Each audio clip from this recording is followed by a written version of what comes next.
Suppose you think that was terribly clever. Are they on cooldown? What the fuck? Also, welcome to the insane sound party. Oh, and thank you for 16 months. You did miss one. I'm so proud of you for finding it. I will check the cooldowns on those later because, listen, I need to enable chaos. You make that sound so depressing. We're all proud of you.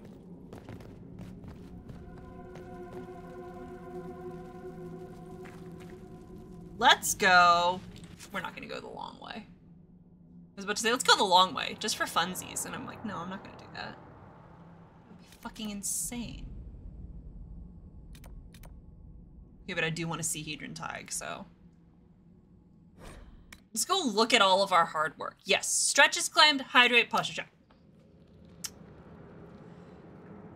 To be people proud of you, for horniness, and for PowerPoints. I mean, those are the main draws here. Thank you.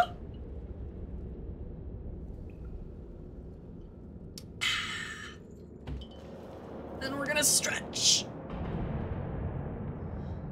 Oof. Ooh, yeah, crunchy.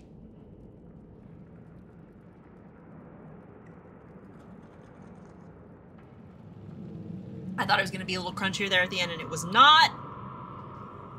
That's fine.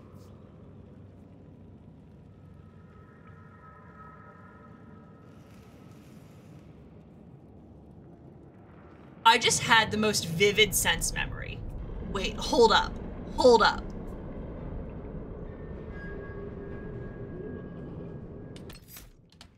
I wasn't paused. I had the most vivid memory of being here and going down these wooden bridges and all of that. I think this was like years back in my first go round of streaming.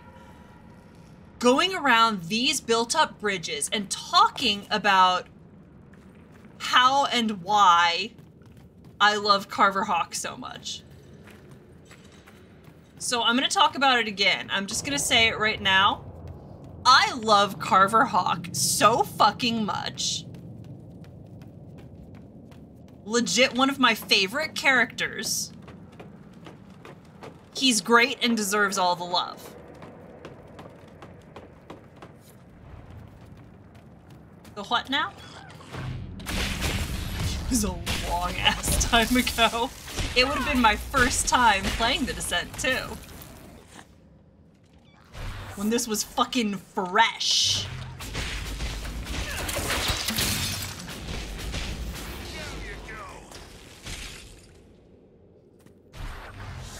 It was, yeah, it was a long time ago.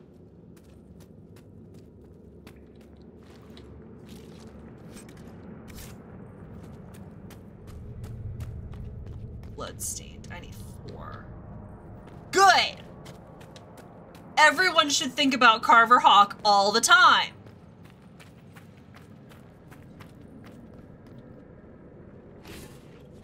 Might have been. I'm trying to, I mean, because honestly, I didn't keep going for that much longer after Dragon Age. I think I did Trespasser. I did Trespasser. And I'm trying to remember what else happened. A long ass time. It's a fucking long ass time.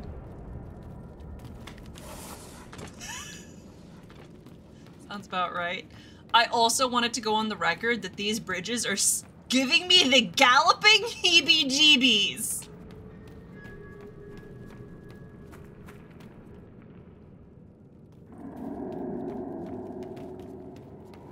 I'm starting to lose feeling in my extremities. It's wow. Wow. Insanity.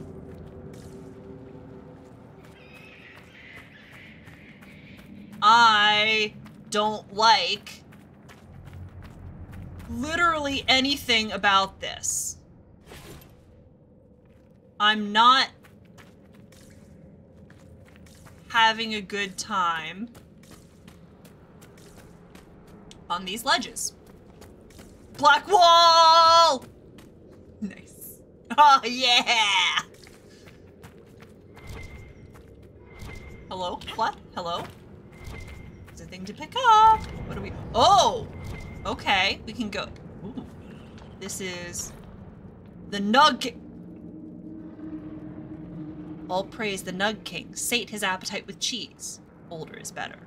From Songs That Only Nugs Can Hear by Paragon Ibrahim. From 584 Exalted. Why is this here? Perhaps there's a use for it. Perhaps there is a use for it! All praise the Nug King. There's a bed here. Alright, is everyone pile on? It's time for a nap. We're all just gonna get real cozy here. We're all gonna take a nap. We're all such good friends.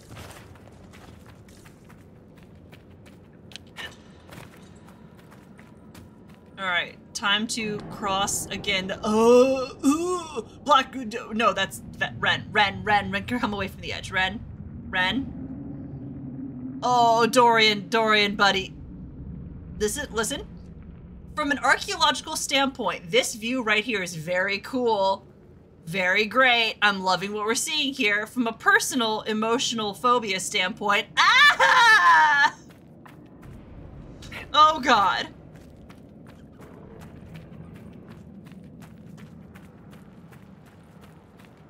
Get me the fuck out of here. I don't like it. I don't like it. I'm not having a good time. Do you know how hard this would be to climb? You would be literally climbing it. Hands and knees, hauling yourself up. Ha!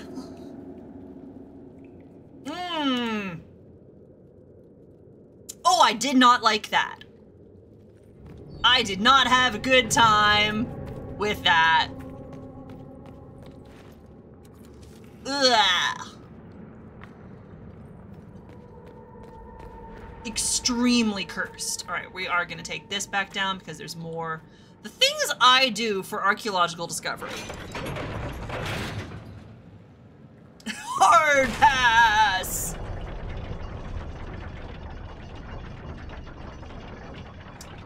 Not in a million years.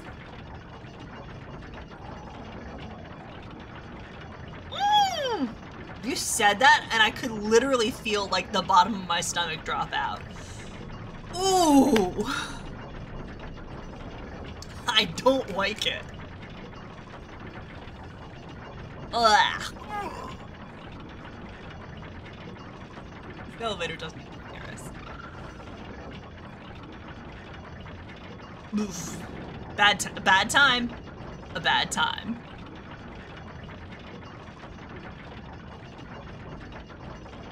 It was funny though, so. Blech. Right? Come on! Alright, where's that second bridge? Come on. I went to all of this trouble. We're gonna explore over here. Oh, there we go! Let me up. Let me up, let me up, let me up.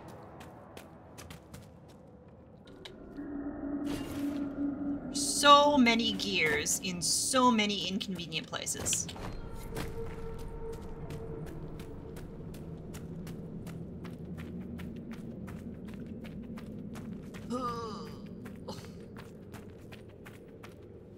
Alright, where's the other gate? Definitely elevators.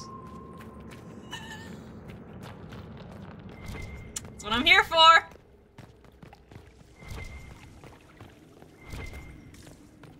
They're like, ah. The exclamations of terror, like music to my ears.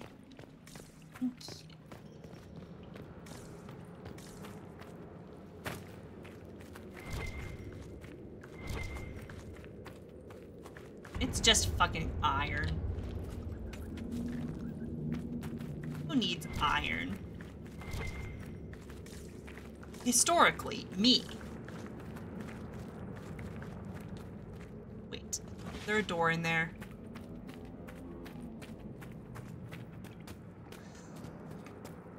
I don't know, the Citadel music is pretty fucking good. I don't, what? Elevator? A piccolo is spelled differently as an instrument. I don't know. This may be a term that I've never heard. Please die. Please die. Please die. Please die. Dorian, get the fuck out of the way. Alright, let's open the door. Which door is this? Oh, those guys. I don't know. Is there some sort of beast or creature in here? No, but there is a codex entry, which is... Oh, it's fucking Kolg. Mother holds me when I sleep. Warm, so warm. Her rhythm flows through my throat, burning until the miners in their fat, cruel hands are a distant memory. Kolg is memory. I am the sun. The words come in waves. I will drown in them. For her. Okay. Alright, well, this is a little anticlimactic because I already know what happened to him. So. Thanks, Kolg. I will take your goodies. Nothing useful. Literally nothing. Thank you!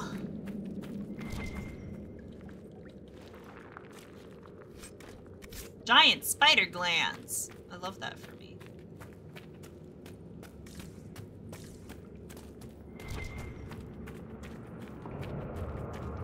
Where the fuck is that other bridge? Is it? Oh, that's it. Okay. Okay, yeah, this is it. This is... Alright. It's time for my nightmare bridge again. Why did I do this? I know what you mean about the guy with the Dragon Ball Z. I know what you mean about the elevator. I just have never heard that term used with it. I don't like this. I'm not having a good time. There better be something else over here other than just a landmark. If I go all this way only for a landmark, there better be a gear over here. If it's just a landmark, I'm gonna sue for emotional distress. I have also never been to a fancy enough hotel. I've seen them in movies, but I have never once encountered one like that in real life. I'm not, don't like it. Okay, there's loot. But I'm late enough in the game that I don't actually care about the loot that much. Monument to Hadron the Deep. This lonely podium is carved from a stone pillar reaching up in the darkness. From the inscription, Paragon Hadron's remains are entombed here under a massive stone likeness of the legendary dwarf. At this vantage point, it is hard to appreciate the scope of the tribute. Yes. What is it? Recover artifacts for Rosemary, yeah. Yeah.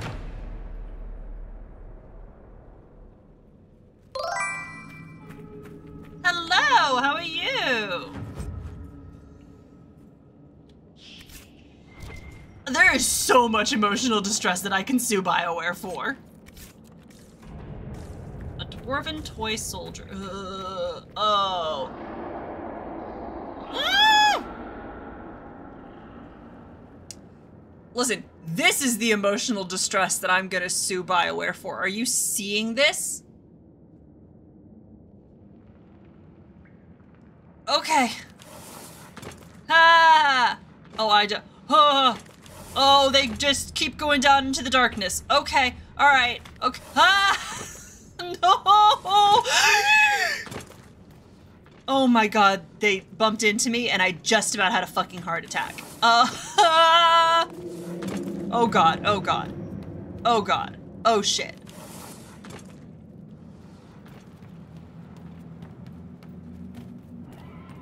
I can't look away!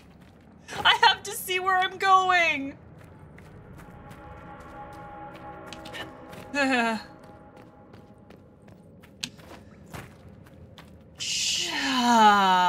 Oh, I hate it here. Okay. Can I summon my horse here? Wait, hold on. I cannot summon my horse here. The boys can figure it out, exactly. I'm like, alright, I'm closing my eyes. Dorian and Blackwall each take a hand, just lead me across this bridge, because I'm not fucking looking. Oh, I hate it here. It's Rash fine, I don't give two shits. We're not having a good time.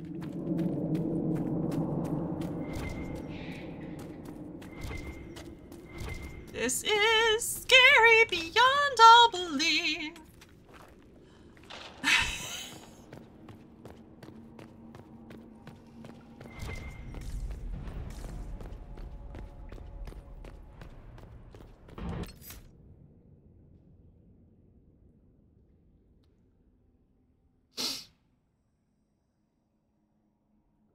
I would like it to go on the record that I completely forgot about the existence of the tactical camera. Oh my god! This changes everything! Do what you like. Go see what's over here.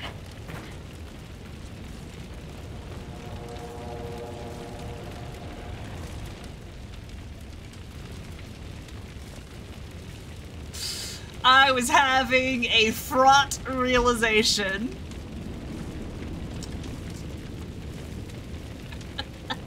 I may be stupid. Oh my god. Okay, this is fine. I don't have enough bloodstained gears.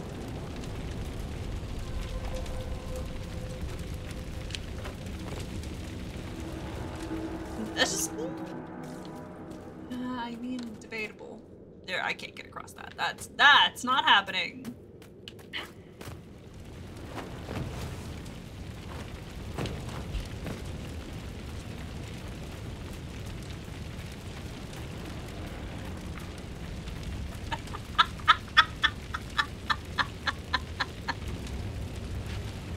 This is fine in a room full of fire.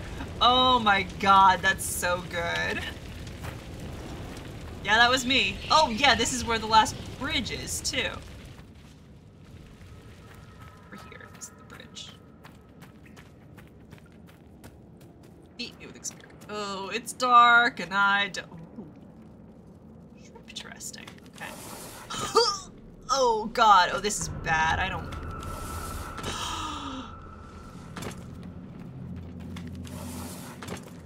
She says, immediately not using the tactical camera.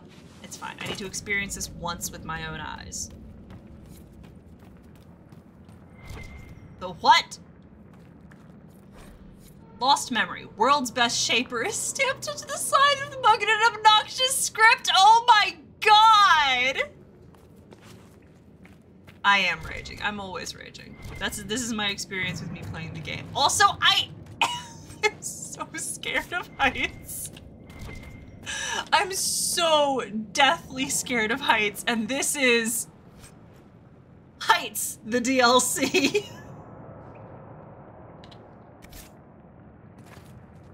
So I'm, initial caps going through it.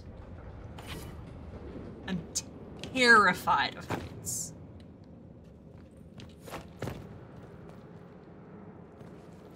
Okay. 4 ancient bloodstained gears.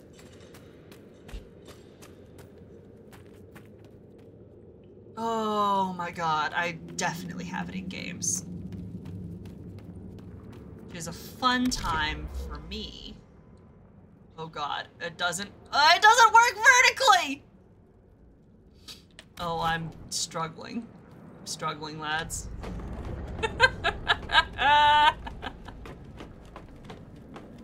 It's because the lore is so good. I have to put up with the terrors in order to get that good, juicy dwarf lore.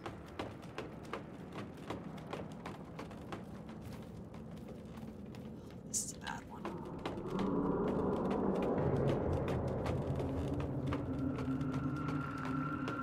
Hey, that doesn't look structurally sound. Also, I see where the, look how they're sticking out the bottom. The icon, the item model actually extends below where the bridge is. I love that. They really did! I don't like what that says about me as a person, but here we are. This is me in an abusive relationship with BioWare DLCs. I also really like Leviathan. Which is also just deeply upsetting. Can I go over there? No, I cannot.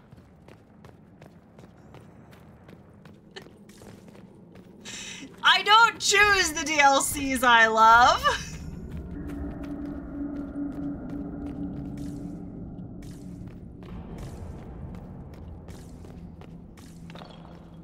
Yeah, I really do like Leviathan.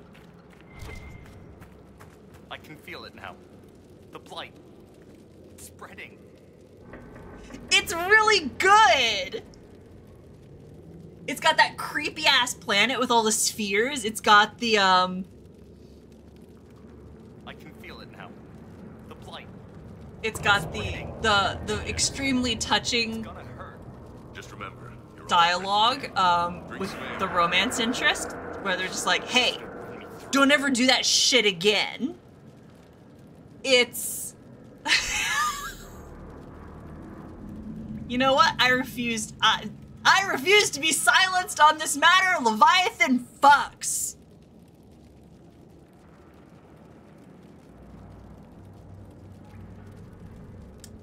And that is the key point there. It's Titan Simulator with lore.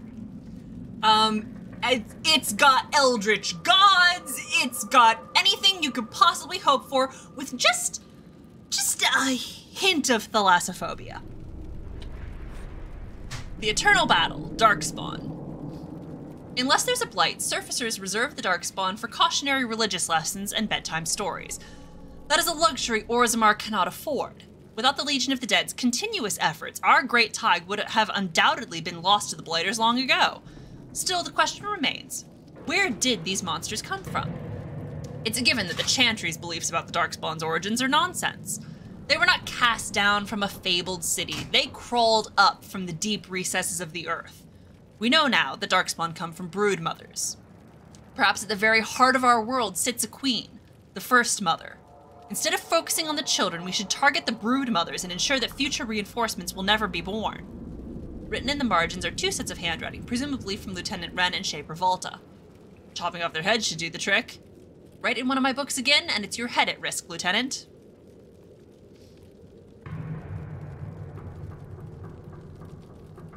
So true! Like, I do think you need, Citadel, if only for the, like, mental stability reasons, where it's like, we need something that's not unmitigated depression. But Leviathan is more lore important. Oh boy. Okay, so we may be about to get to the freaky bits. I'm so excited for this. It's time for the freaky bits.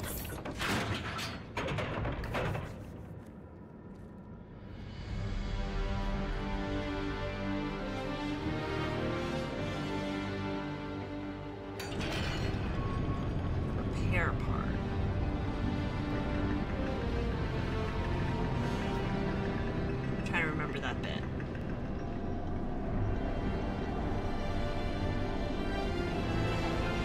I mean, that's fair. Look at that! Did you see that? Scary!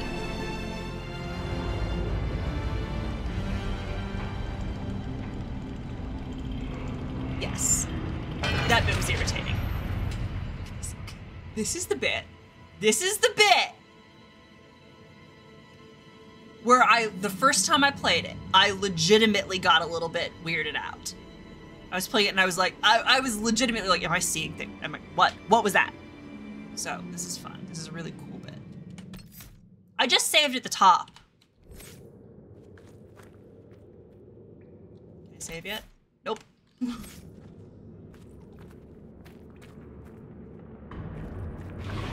What was that?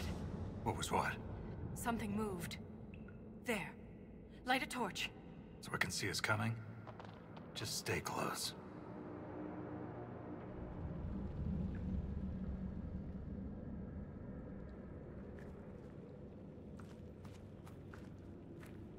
There, look at that, look at that, look at that.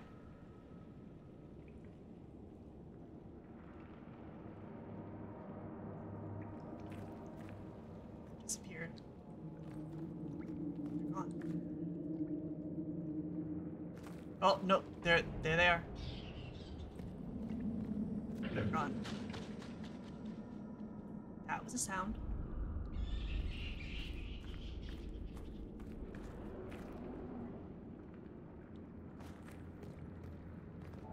I don't wish to alarm anyone, but I believe we've all gone blind. We've gone past the deep roads. How can you tell? It's pitch black. I can feel it. Right? Nothing's stopping us from going back up. We're not going back up. Just a suggestion. There are fewer heights here.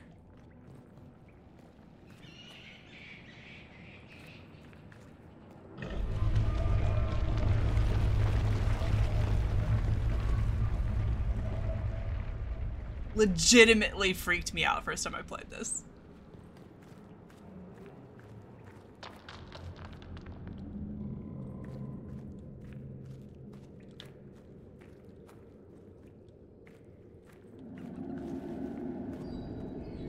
Do we go here?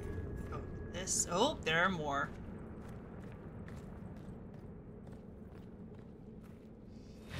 Oh, here we go. Here we go.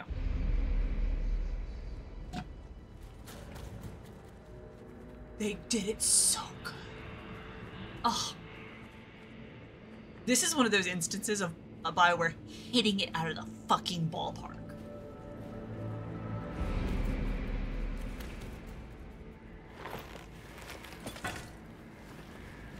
Show yourselves.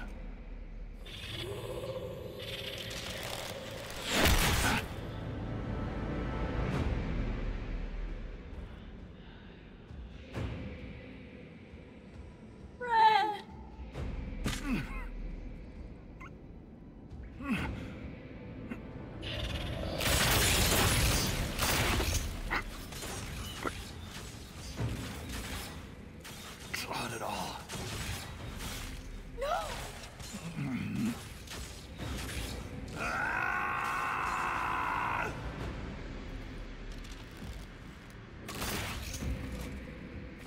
Right. Absolutely so good. What are they? Shabratol.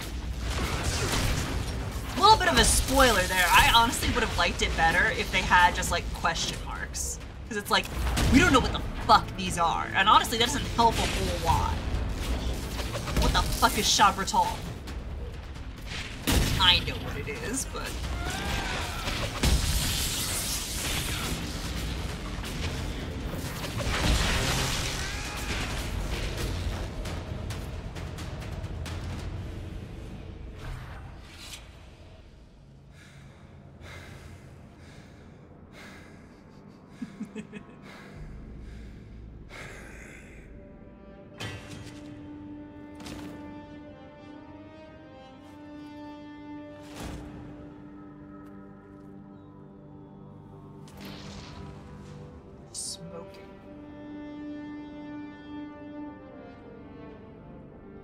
You deserved better. No, Ren! He was a cobbler. A good one. Cobbler. He joined the Legion to Is pay that his father's Dorian? debts. It kept his mother and brother from losing their caste. Oh, Ren. The poor and desperate here often sacrifice themselves for their family's future. Hey, Dorian, fix this, please. Well...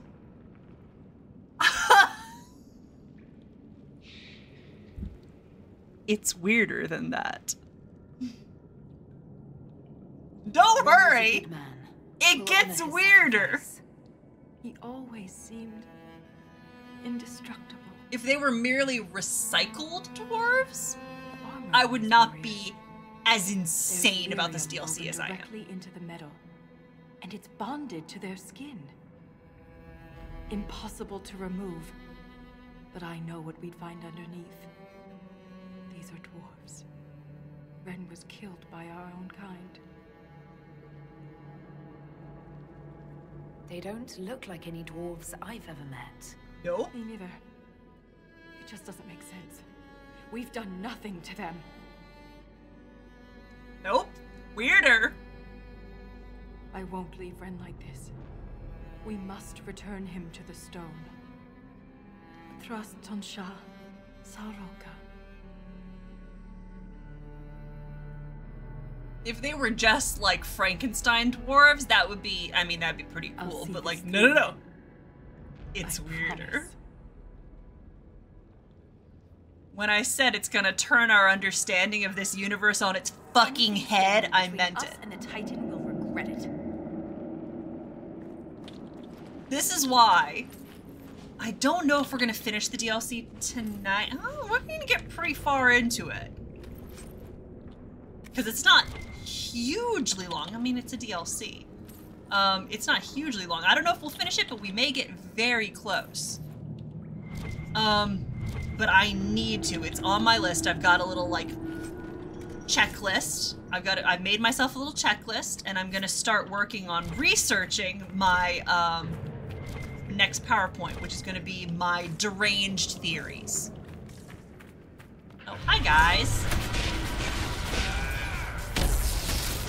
Oh, hey, look at that! Oh, they are shooting at us.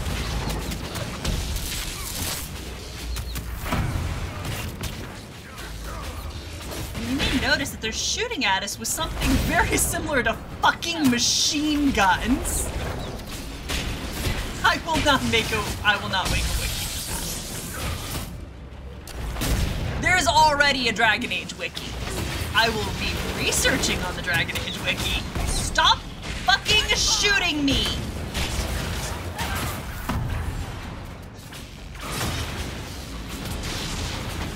I mean, yeah, I don't know that I will because I'm not gonna be obsessively completionist about it, but I'm gonna try and get as much as I can.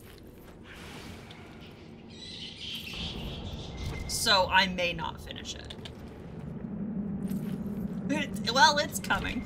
I had to put a pause in the, writing of the wiki because I had to do an obsessive amount of, an obsessive amount of writing for the next session, and so I had to produce new material instead of simply compiling the material I've already had. So I need to finish doing that because we're kind of like halfway through the information reveal. So I need to finish, that's not the one I meant to hit.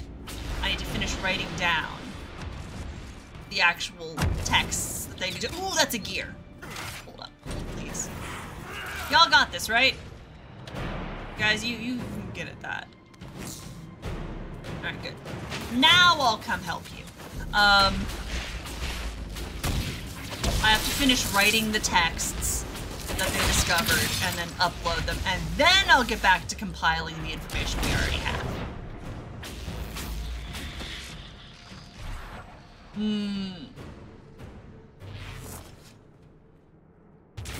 Yeah, that makes sense.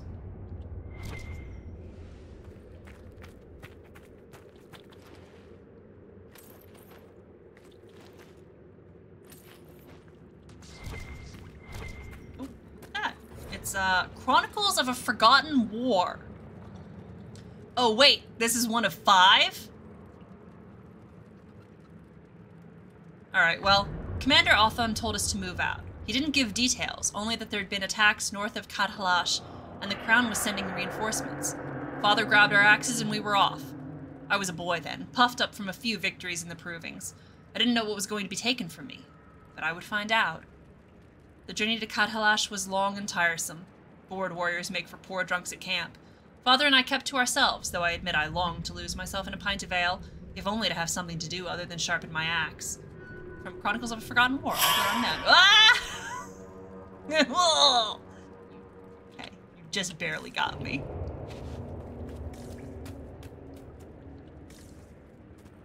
Hey, hey, what's that? Why is there lyrium? Whoa. This right, it wasn't great. The wall of memories in Orzammar, but ancient, it wasn't great. I was very ancient. It was at the edge of my awareness. Based in Dwarven, but I barely recognize this dialect. Tell me about it. Tell me about it. Only fragments. The language is very different. Tell me about the ancient Dwarven language. This word keeps appearing. Shah Brital. I believe it means revered defenders. What needs to be protected all the way down here?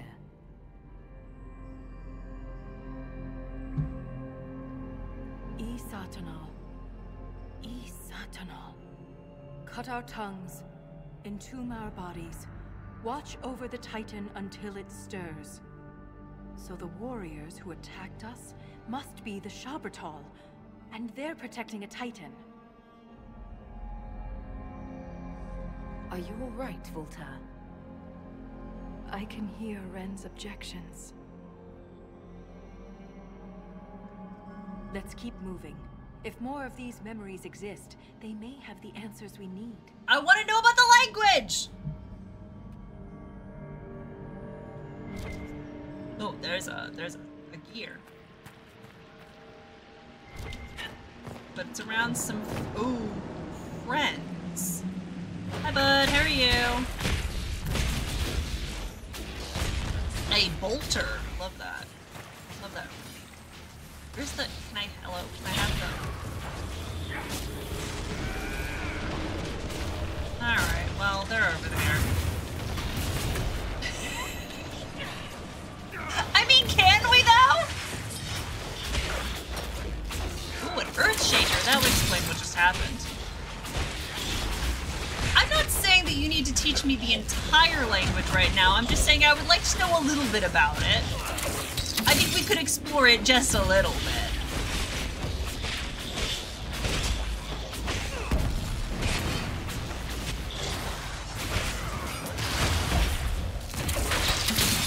Like a telegraph?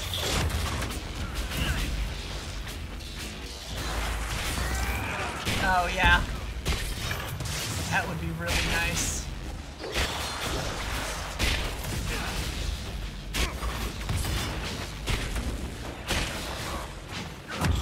Get a fucking, record, please?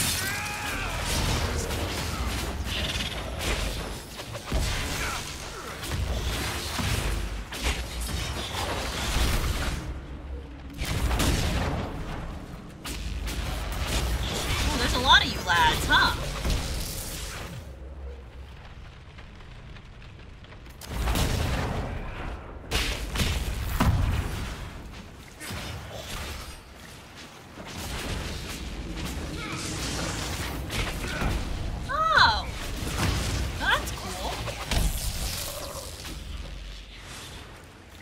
Done. I'm trying to get the gears. There was one over here. That. Now we'll loot this. We got 2 more gears. Which is good. Another gear. Hell yeah.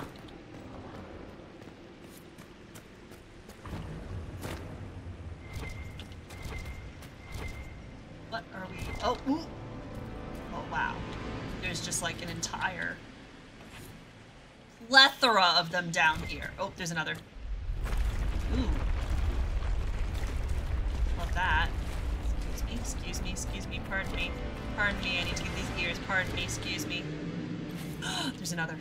There's more! Well, there's so many of them. There's so many of them. We're gonna be able to open all the fucking doors!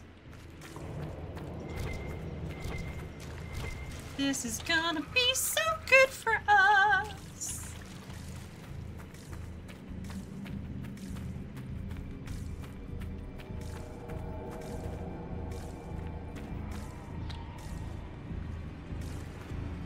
Is it? Let's see. No, I can save.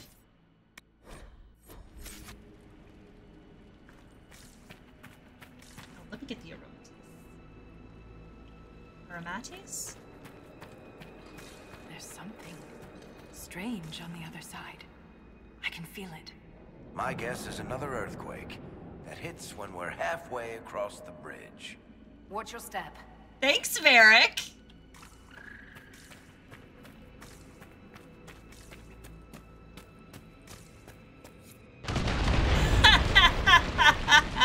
I mean, you were half right. That wasn't a quake. Someone sabotaged the bridge, and we don't have time to fix it. There, that ledge. We can reach it if we're careful. That one?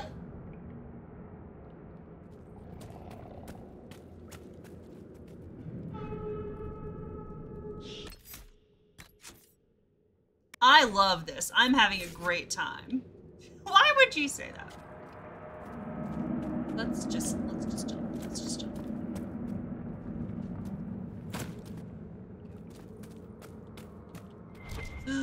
Oh god, that's right. This one. This is fine. This is fine. This is fine. Can I get it from here? I can. Ugh. Hey, also, what's that? Hey, what's that? Why is it doing that? Oh, there's another. Jeez. All right. Oh, we're gonna take this. A day after leaving Khat-Halash, we noticed a change. The deep roads were practically abandoned. Torches would suddenly go out, leaving us to stumble through the dark and trip over discarded caravans. Then come the attacks, hard and fast. Then came the attacks. Father was one of the first. We heard breathing, slow and heavy, from a creature much larger than us. Father held out his arm and grabbed the front of my armor to make me stop. I saw its shadow move, darker than the darkness, and then my body jerked forward. It left Father's arm hanging, still grasping my chest plate. Chronicles of a Forgotten War, author unknown.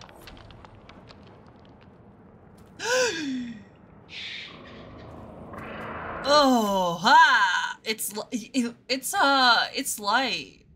Yeah.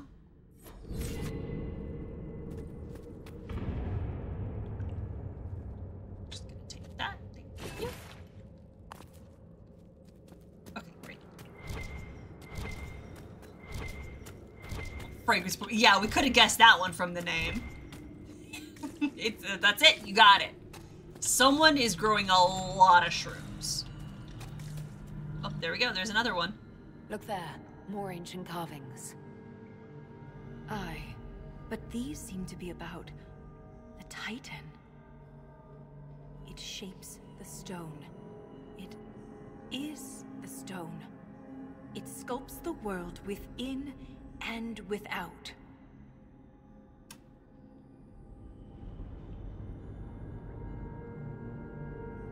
Wouldn't something that can sculpt the world have to be rather enormous? It is called a I was Titan. about to say, come on, it's called a Titan! Did you think it was gonna be dog-sized? So it's a shaper of the stone, like you. This implies that the Titans are actually sculptors, and our world is their clay. If Titans shaped the stone, could they have actually created it? The stone must have existed first. Is this a Titan? Then the Titans would be the very first children of the stone. That would have huge implications for my people. If Titans can purposely reshape the world, the earthquakes could be the way they sculpt the stone. But the quakes are destructive. Titans would mold the world, not smash it to pieces. I mean, you don't know that. Depending on your perspective, change can be violent. But if this is true, how could it be missing from the memories of Orzammar? Exactly. Why would someone erase such an integral part of our history? Oh, bigger. Way Let's bigger. answer that after we stop the earthquakes. The rhythm is louder than ever. We're close.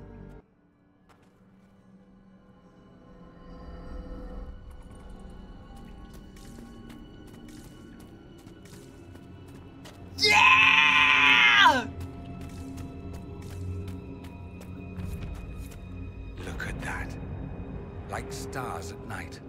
All these lyrium veins, and they're completely untapped. The Shah Bratol must mine lyrium somewhere. Their weapons and armor are laced with it. Unless they found another way to harness it. Blackreach.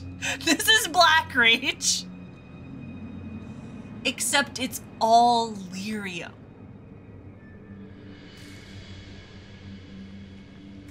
Like, look at this. It's incredible.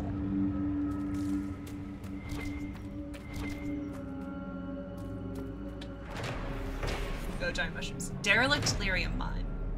The lyrium deposits left to grow in this long-abandoned mine would fetch serious coin, if only reaching the place, and then transporting the lyrium to the surface, wasn't a venture just short of suicide.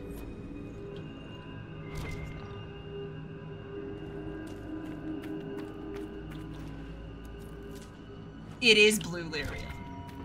Why? Hey now. Hey, why is there supply cache there? Hey, why'd you put that there? Exactly. It's not red.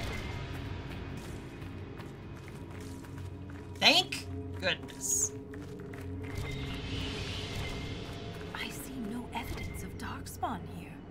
Maybe they know better than to come down this far. Let's just be grateful. But there must be a reason they avoid this place. Clearly we should be going down this way, so let's instead go down the other way. Exactly. Yeah, Blackreach is really, really great. And, like, honestly, it's beautiful. It really is gorgeous. I do love many things about it, but, like, the 7 millionth time you accidentally stumble into Blackreach is like, okay, I'm fucking done. Can we be done with this now? I'm so over this.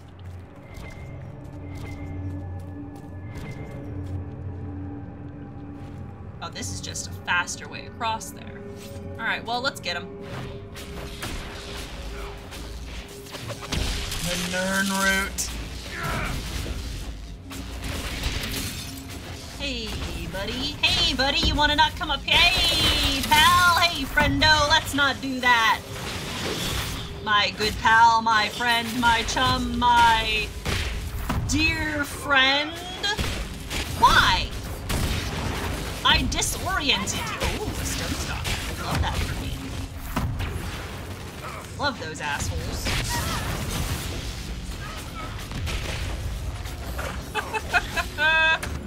Yeah, sounds about right.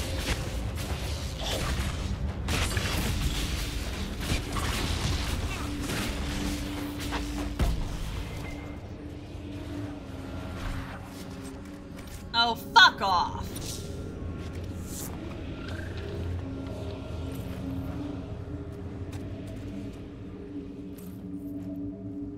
Yeah, I've never once found all of the Nirn route. It's too much. It's simply too much. Alright, we're gonna go back across here. I'm gonna thoroughly explore this place. Fucking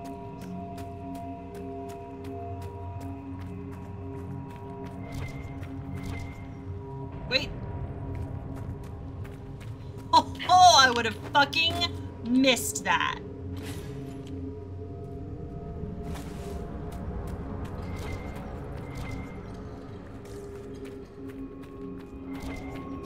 Oh my god. I legitimately went and downloaded a mod that gives me quest markers for those. I'm sure they have something similar for the Nirnroot. Oh, there's friends.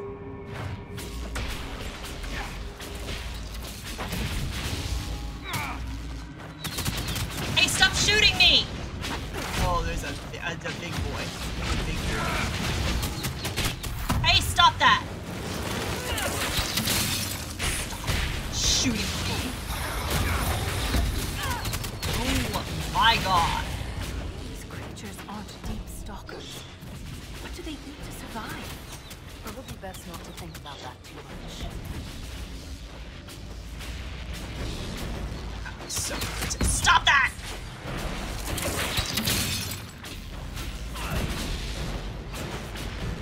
It's so irritating.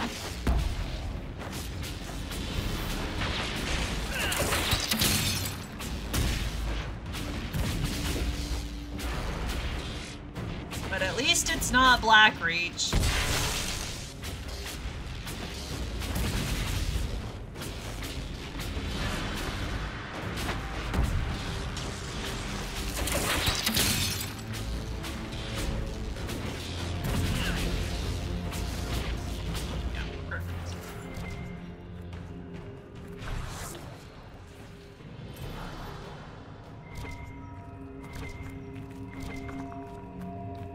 Spindleweed.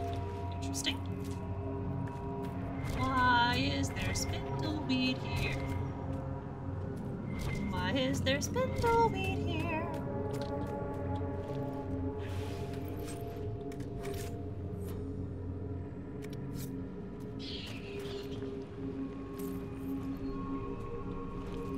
Oh, yeah. But I'm not gonna use it on these small fry. Like, come on. These guys are a big nothing. Ah, we gotta save that. Save that for when we really need it. And there's great ain't good.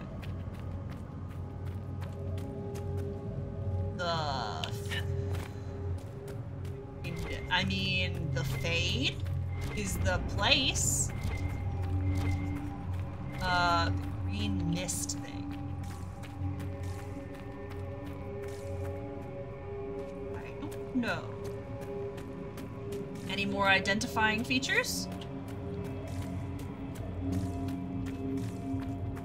That's cool, that's a fun time.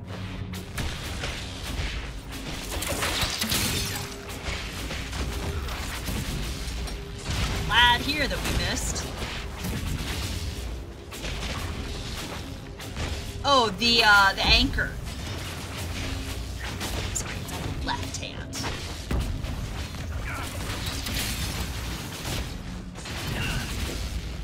Yeah, I still have it, and I could use the Mark of the Rift.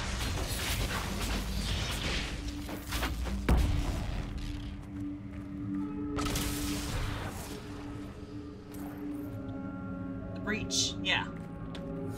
They built this to stop us. There must be some way to get through. Yes, and the breach is a massive rift.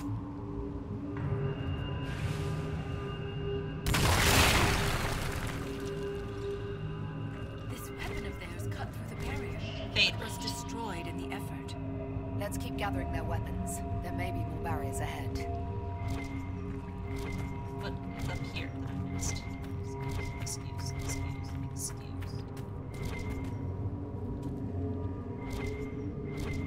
I don't like that. Where is it? Where is it? Where is it?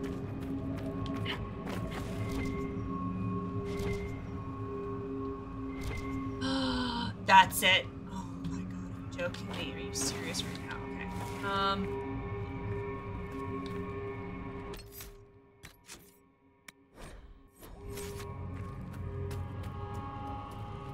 Are you trying to make me have to go to the bathroom again? Oh, how do we get up there? Shit! This is not it.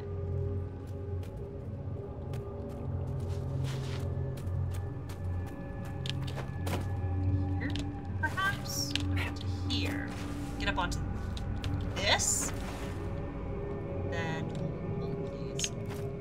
Nope. How?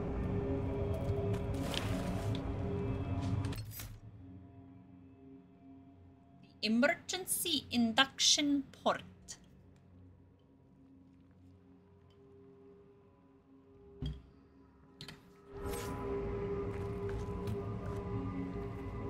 How?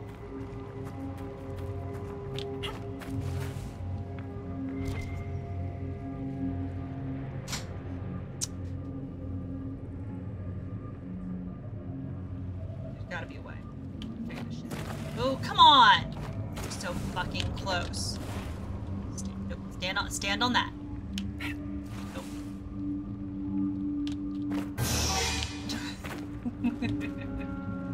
Unfortunately, I saw that one coming. Where the fuck? This is not. This is me. This is the definition of insanity. You're just trying the same thing over and over again, expecting a different result. Okay. Wait. Up there. That's it. That's the key. Right there. I have to get up there somehow. Oh, wait. Shit, a Clefable? Thank you. It makes sense, because we're kind of low-key in Mount Moon right now.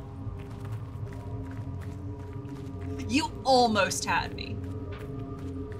You said we're beneath the deep roads. Do you think anyone besides the Sharper Toll has traveled down here? We are very likely the first to travel this far. Cool, cool. Love that for us.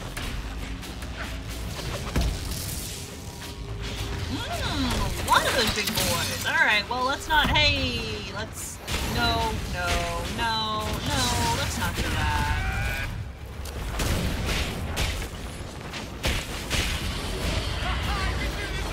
Can you do this little, woo! No! My condolences.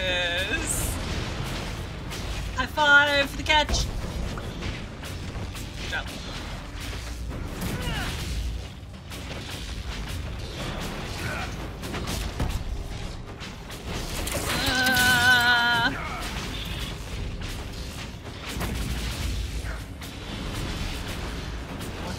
Gear!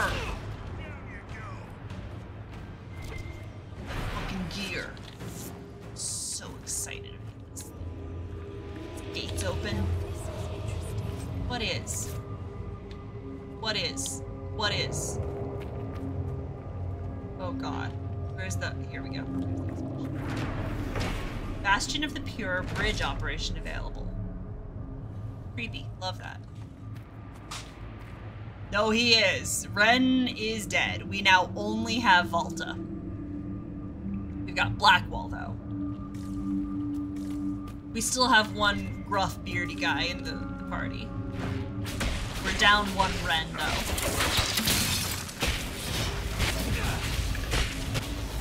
We got Varric. We do have two dwarves.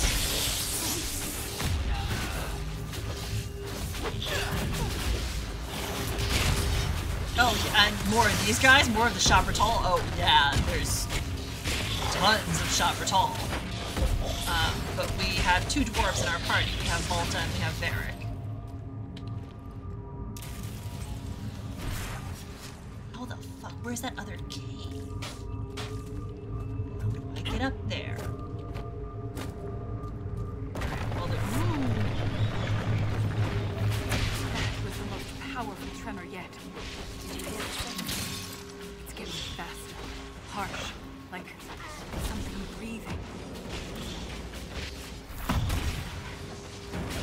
This asshole needs to go down.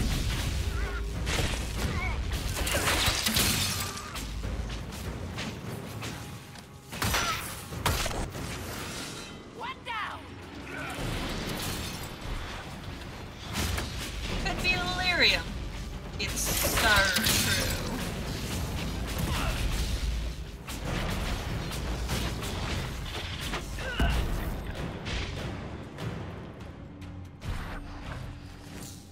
Where's the... Hello? The what? Oh my god, is this? This is it. This is the one. This is gonna clear out that cave and let me through. Okay. So I can't get it until I do that. That's fine. We will do that.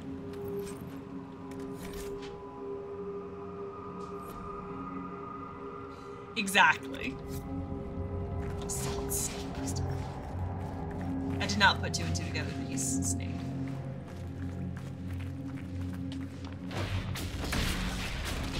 We're both children of the stone. Please, stop!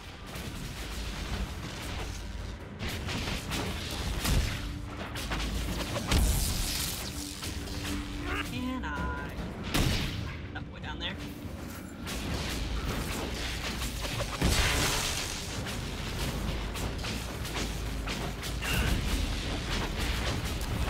It's, a good question, though. How are we breathing down here? This is, it's a long way from the surface. How is there air down here?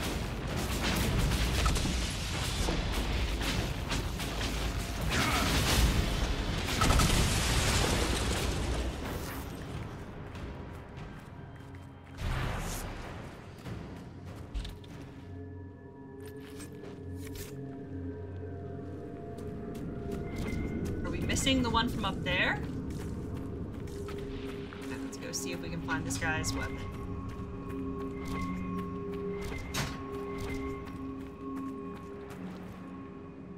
Not get it? No, we did get that.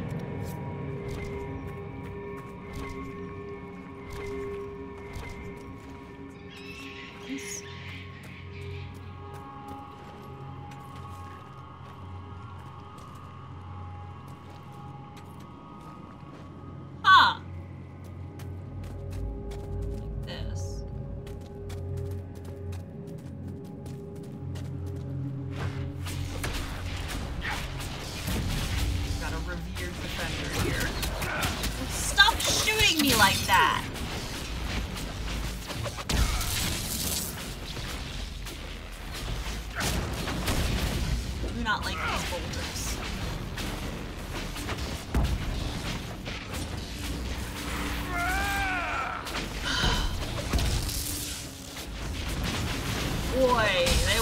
When they said this dungeon can crawl.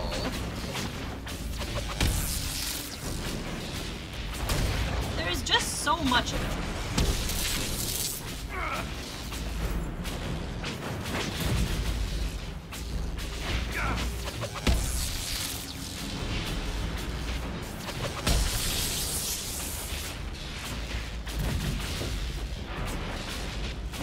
Please kill this guy. Literally begging you.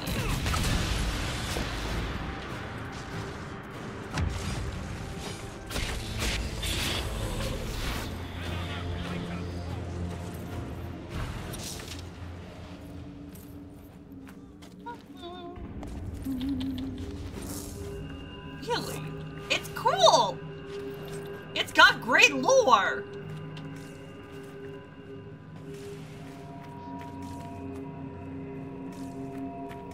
Leviathan. Oh my god.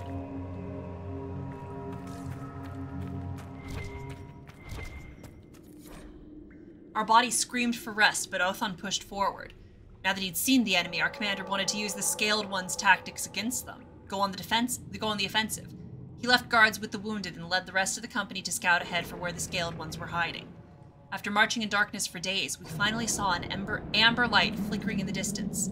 Othon signaled everyone to hold and waved me forward with him. We proceeded slowly, wary of possible guards. Othon nodded toward an overlook. I climbed with bated breath, terrified that the Scaled Ones would hear the echo of my boots scraping against the stone. I felt little relief when we reached the top. Chronicles of Forgotten War. The what now? Huh?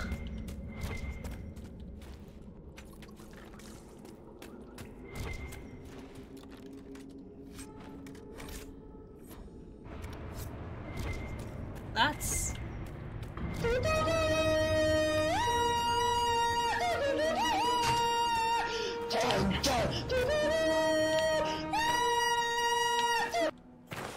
Hey, Volta? Hey, Volta? I love you, darling, but I need you to move. I'm trying to grab this bloodstained ancient gear. Hello! Welcome back! Do I want to go through here? Let's try it.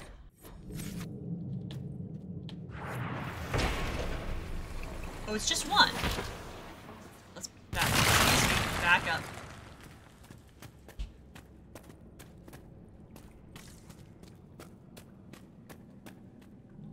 The bodies are still warm. Whoever's doing this can't be far.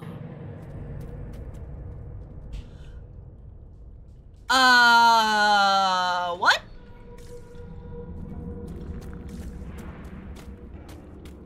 Now this is one I've never seen. I never attempted this. Huh? No one got hit by rock shrapnel at all. Definitely not. Another shrine. Hey, what the fuck?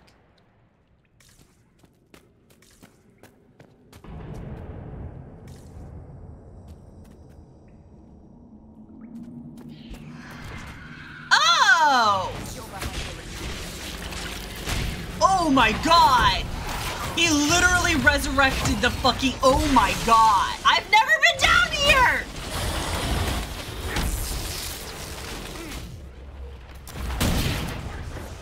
Oh my god, excuse me, let me back up, excuse me, boys, let me through! Oh my god!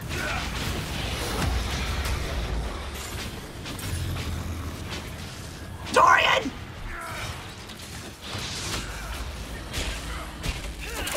I know, it's very fun, because I cannot stress this enough. I've played this DLC once when it first came out.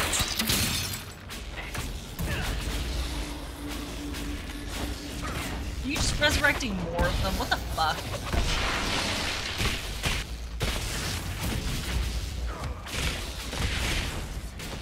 Kingdom Hearts practice.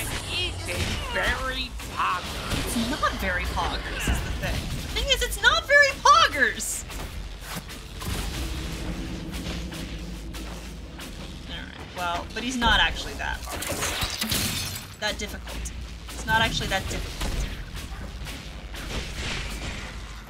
As someone who had to recently kill a Darkspawn Emissary Alpha, trying to run away from enemies. Oh! He's right behind me, isn't he? What?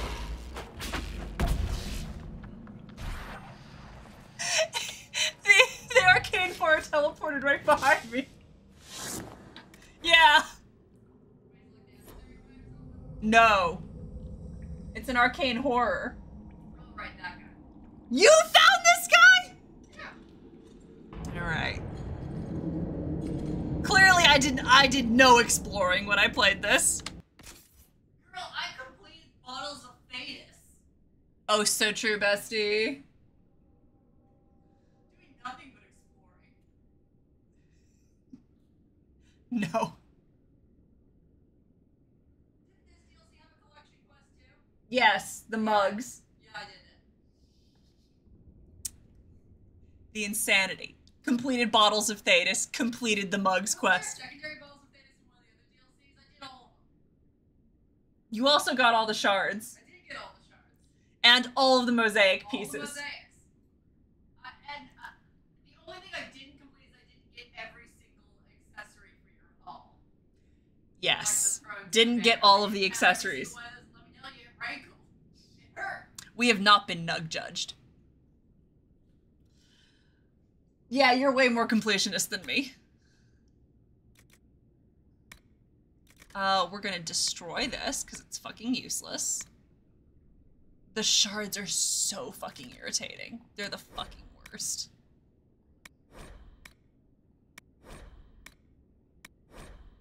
Literally never once completed it. Oh, look at all of these disgusting things. We don't need any of these.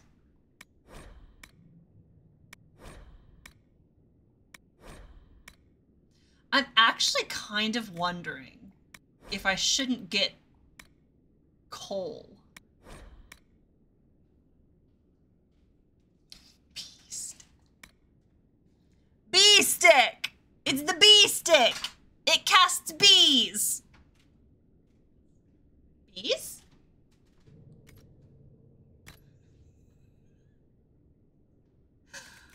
Oh my god. We're gonna store these. We don't need these.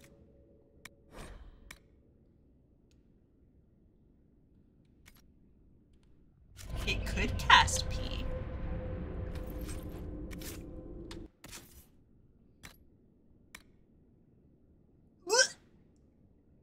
Now listen, it is better armor than what I have. It shouldn't, but it could. It is better than what I have on right now, but consider also... This is even better, and I'm still not wearing that.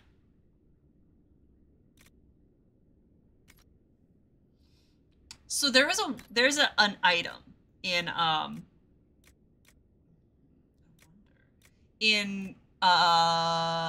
podcast, the D&D podcast, the Adventure Zone.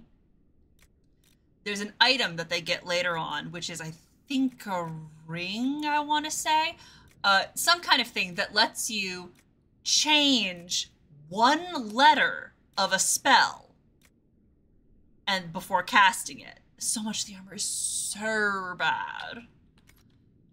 It lets you change one letter in the name of a spell and then cast it, and the effect of it is changed based on that. So I'm just saying, if you cast bees,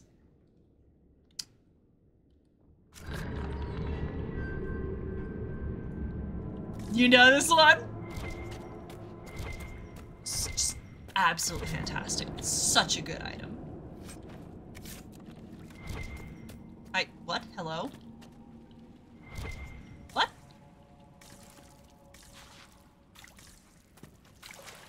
Great. So why was there a little arcane horror shrine down here? Oh, what?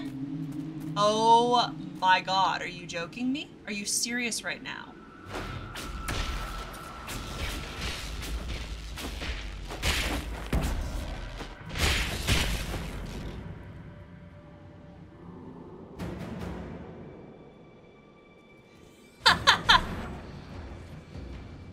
Are they what? Well, I can't save, but the lads are going to figure this one out. What if I just jump?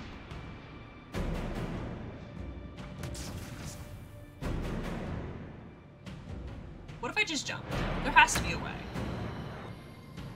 Oh, I'm not gonna worried about the damage. I'm just worried about getting back up. The damage is whatever.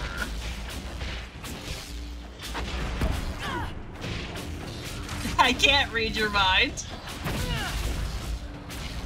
I mean, broadly speaking, that's what I'm operating under right now. If we're under YOLO rules right now, I'm just like, fuck it, we ball. I wanted that gear. If I have to fast travel all the way back to the beginning of the level, then make her help me, I'll do it.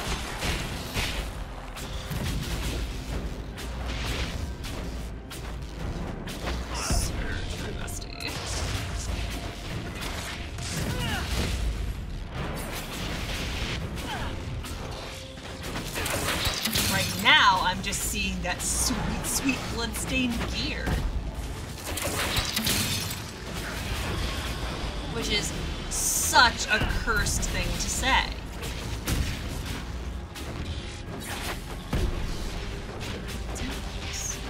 A transmogrifier?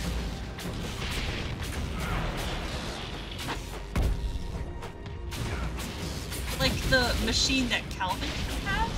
I genuinely don't know what you mean.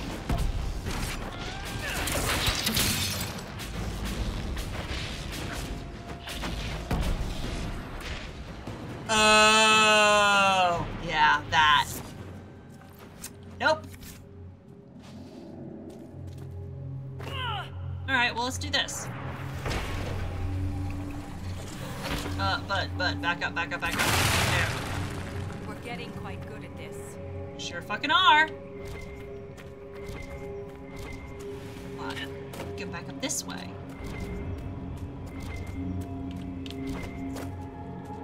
Problem solved. We're good. Even fucking worry about it.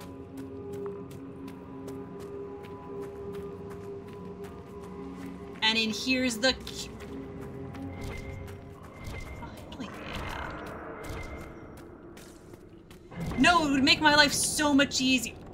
Wait, this is where we came in.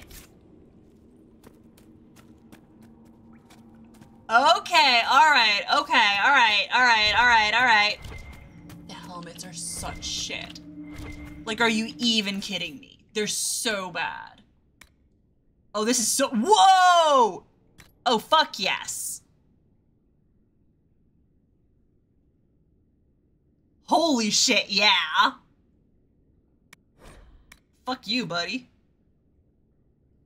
Cowl of the- Who can we put this on? Perhaps on Dorian?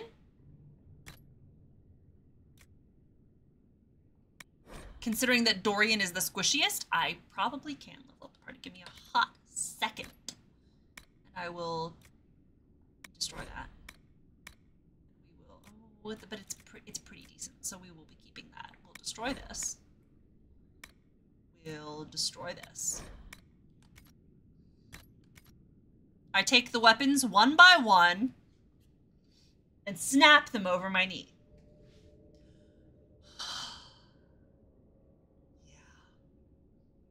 Yeah. The Mage Origin stats are so... You're good, you're good. You guys need to get leveled up.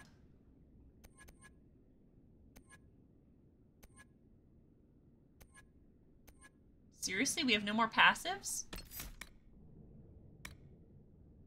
We don't need that. I would like a toxic cloud, actually. No! Oh my god. That's rough. That's real bad. Okay, no, that's two-handed weapon. I was like, why do you have nothing in this tree? And it's like, yeah, you don't need it. Yes. Giving you passives. Cole needs to have his hat!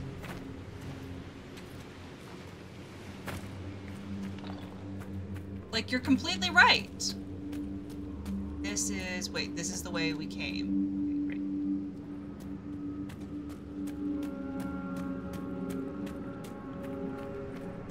great. So now we need to go this way.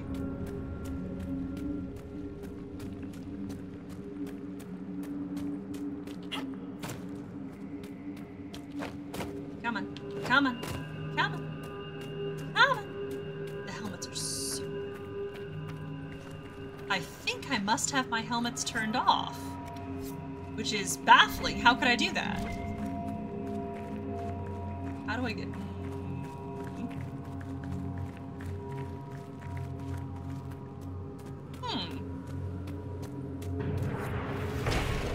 Oh, okay, this is what I do. Okay, back up, back up, back up, back up, back up. I hate destroying these weapons. They're artifacts. We could learn... Yeah, I'm going the right way. We have no choice. It's the only way through the barriers.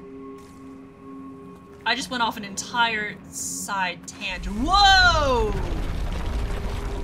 We're not getting back up that way.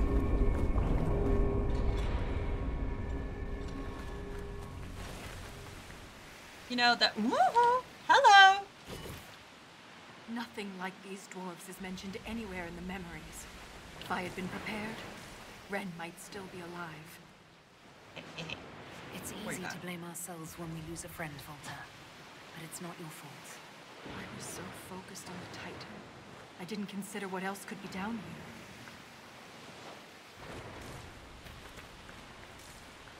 So true. Hey, why is that there? Hey, why is that there? Was this another way down? Dark spot, yeah. Could I have gone this way? Are you fucking kidding me? Love that. Love to see it. No, I could not. Or could I have? Yeah, I probably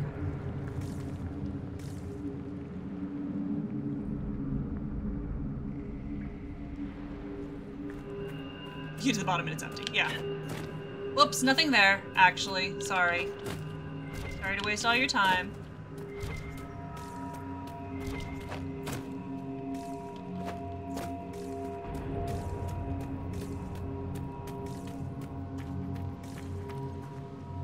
Is this... I could have gone down this way. Okay, it's fine. It's fine. It's fine. It's fine. It's fine. It's fine. It's fine. Yeah, it's, hey, don't worry about it. Hey, don't worry about it. It sure is like something.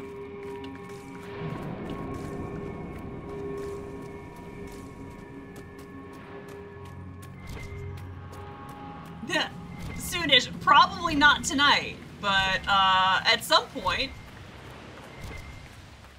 Oh look, we're all the way down near the water? Huh?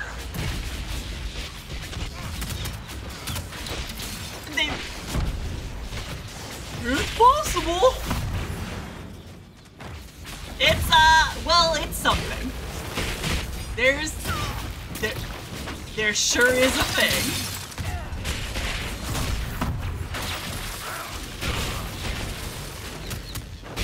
There is, initial caps, an explanation.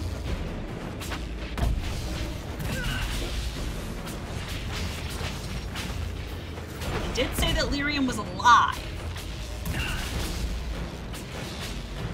We got that conversation with Bianca Davry,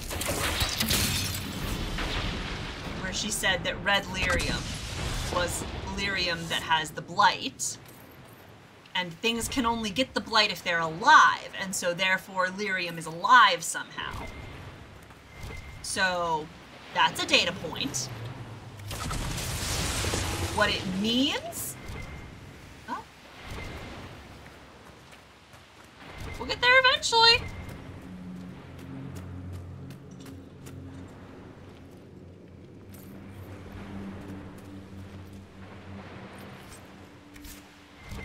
That is something from this DLC. Like, I'll tell you that there. Like, the what exactly is happening there is from this DLC.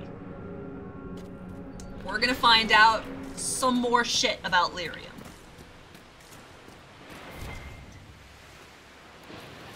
Oh, shit.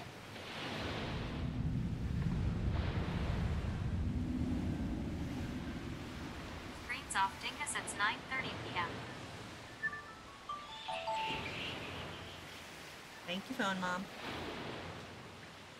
So it shan't be finished tonight!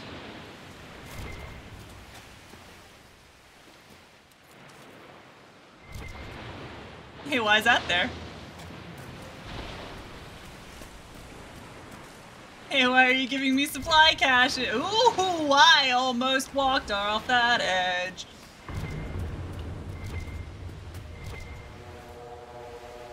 That sure is a view. That's a good question. Good ass question.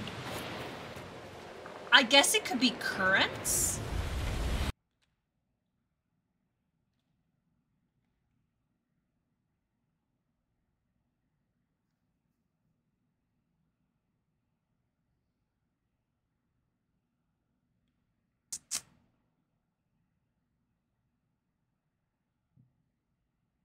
Semi-recently.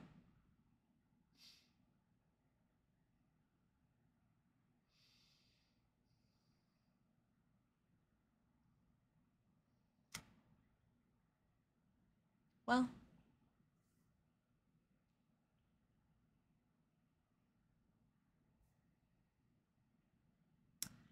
I think that's literally the game telling me, you're done. He was like, listen, you're going to continue playing for way too long if I don't just fucking cut you off there. Okay. Well.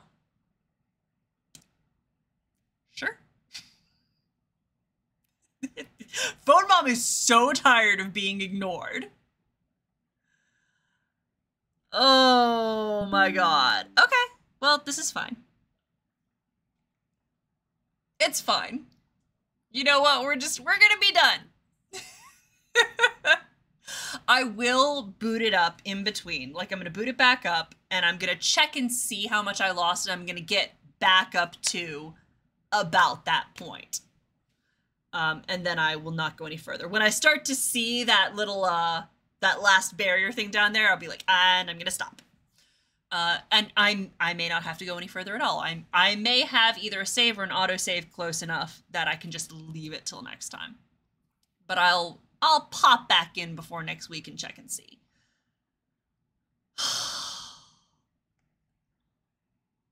But next time we probably will finish the DLC.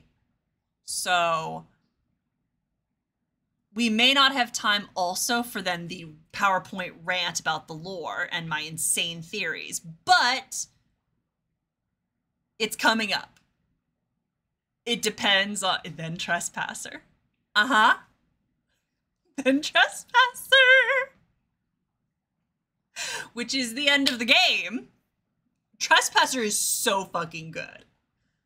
Like, yes, it should be included in the base game. It is the real ending of the story. It should have been part of base game. It's a trip. It is a trip and a half. Yup. It's Solus. The bitch is gonna be back. Oh, okay. Well, ending earlier will be nice because then you'll be seeing more of the stuff that we haven't done yet. And you may get more of the, like, the ending. Oh, it is so essential. Like, you must play Trespasser before Dreadwolf.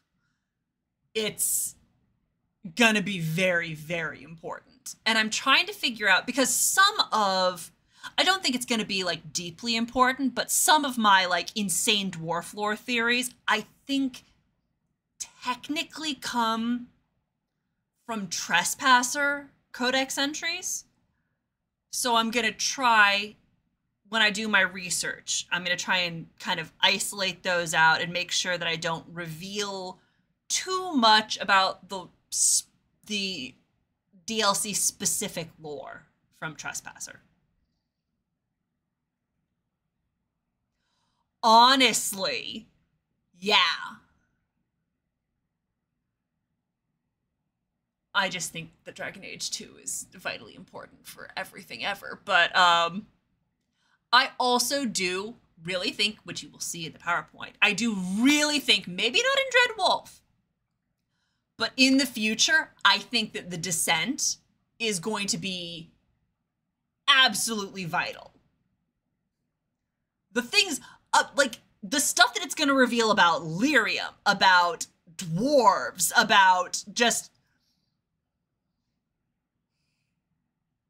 It's going to be important. It's going to be important. Why are dwarves the way they are?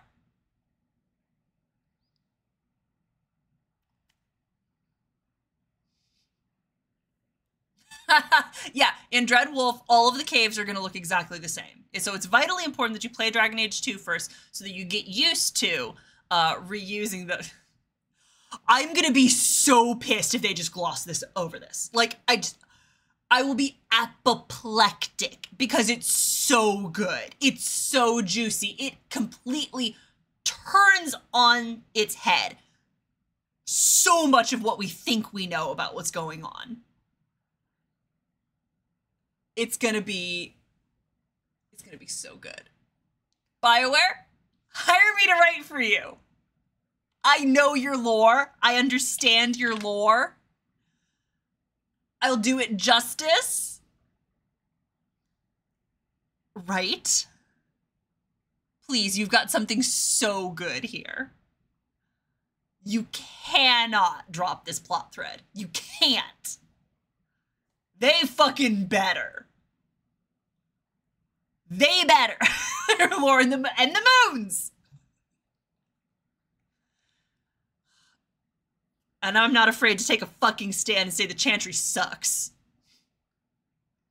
I'm not gonna both sides any of this issue. No, fuck the Chantry. I'm gonna do a presentation about fuck the Chantry, so. They're too chicken to say it. The whole gray morality thing. Take a fucking stand, you cowards.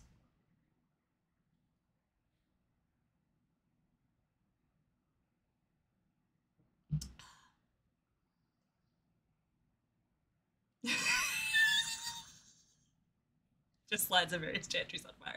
It's like that one guy who I saw a post about once who would go out and do like the plein air paint, like the paintings outside, except he would only paint pictures of banks, pictures of bank buildings, except he would draw them on fire. And people were like, hey, why are you doing that? And he's like, no reason. It's really funny. Can you objectively write a story? If I dislike the Templars. Depends on what you mean by objectively. I can make the Templar side of it interesting.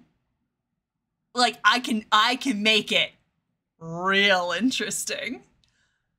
Because what you have to understand is that the Chantry fucks over the Templars too. The Templars are not good. Let's be real. Like, the entire shit of what the Templars do is not good. But they are, in fact, being manipulated by the system, and that the system does not actually care about them and sees them as tools to be used rather than people. The whole lyrium addiction thing is fucked up.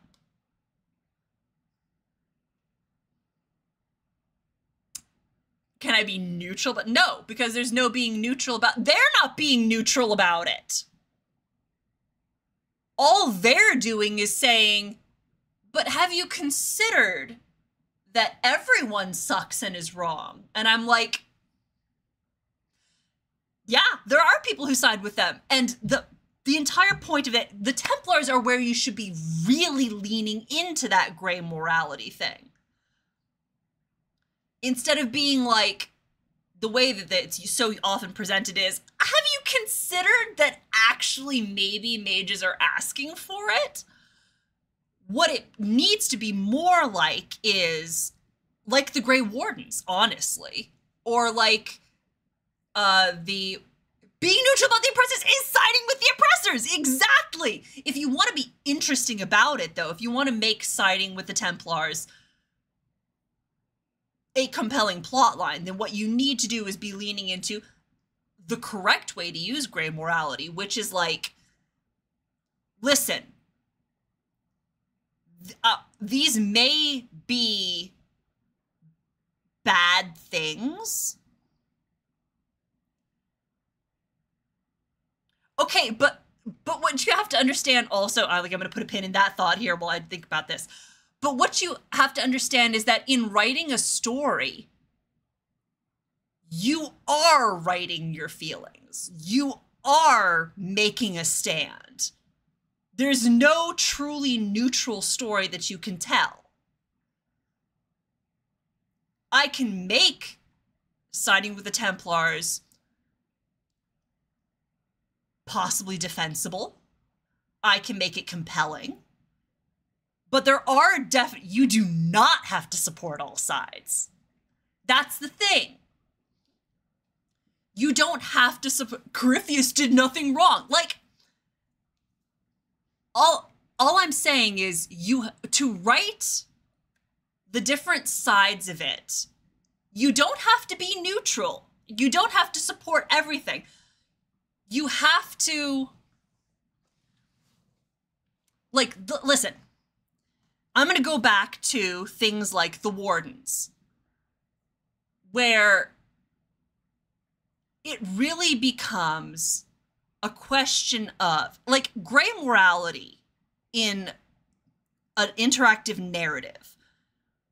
really, to make it compelling without being like a wishy-washy centrist kind of view, to make it really compelling, what you need to lean into is the question of, do the ends justify the means? The Wardens do fucked up, terrible things. Full stop. In Origins, they get painted by many of the characters, specifically by Alistair and Wynne, as these shining golden heroes who can do no wrong. That's not true. We see that many, many times throughout the story, that the Wardens are not squeaky clean. The Wardens do questionable, terrible, despicable things sometimes.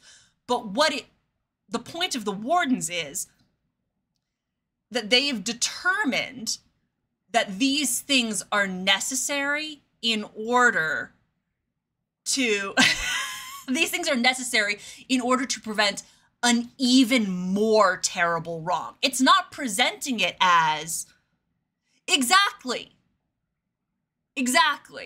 Well, yeah, you can, I mean, without supporting a side, yes.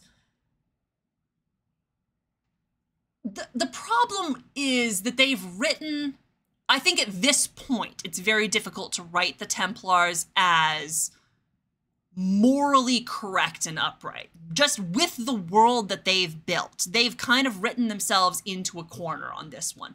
They have so completely set up a world state where mages can do a lot of harm, but really what they are is cornered at all times. Like, mages do not have freedom in this society. Mages do not have, like, they are in fact imprisoned and hunted and killed for being what they are. Like, they've written that into the universe. You can't write something so clearly oppressive and then try and play it off as, but maybe they deserve it. Like, by creating your world building, you've taken a stand.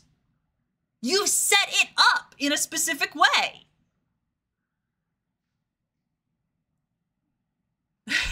Technically, they can't do no wrong because they have. Yes. But what I'm saying is, yes, I do think that I could write a story for someone who's siding with the Templars that does not simply whitewash over these issues for the sake of, we have to make you feel good about your decision. That, I think, is the wrong choice. What they're doing is soothing everyone's feelings. We can't hurt anyone's feelings. When you pick a side, you always have to feel like you're the hero and you're doing the right thing. I don't think that that is a given in a story. I don't think that's necessary. What you have to do to make it compelling is to write in narrative reasons why, no matter how you view the righteousness of these actions, no matter how you view it, you can still find reasons that it might be necessary.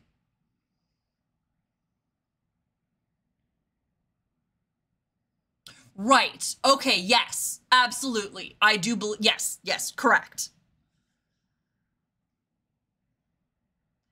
Right, just the way the entire world is framed is so clearly, from the beginning, they set the mages up as underdogs. They are the ones being wronged. They wrote that into their world building.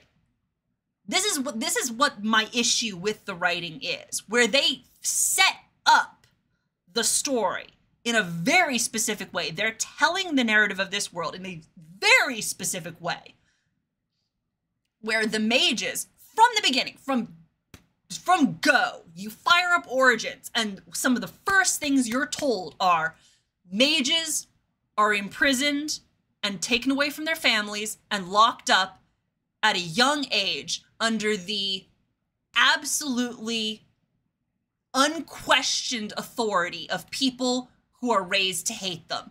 And these prisons are rife with abuses. Like, that's your origin right there. My issue is that they then go from that and try and swing it like, but they kind of deserve it. It's actually okay to treat people like that, because what if, and I'm like, no. That's my issue right there. That is not the only way to make the story compelling. That is the lazy way out. Put more work into it. Do better. The Jedi are supposed to be the good. Listen, you may be unsurprised to hear that I have my fucking issues with the Jedi. I have deep problems with the Jedi, actually.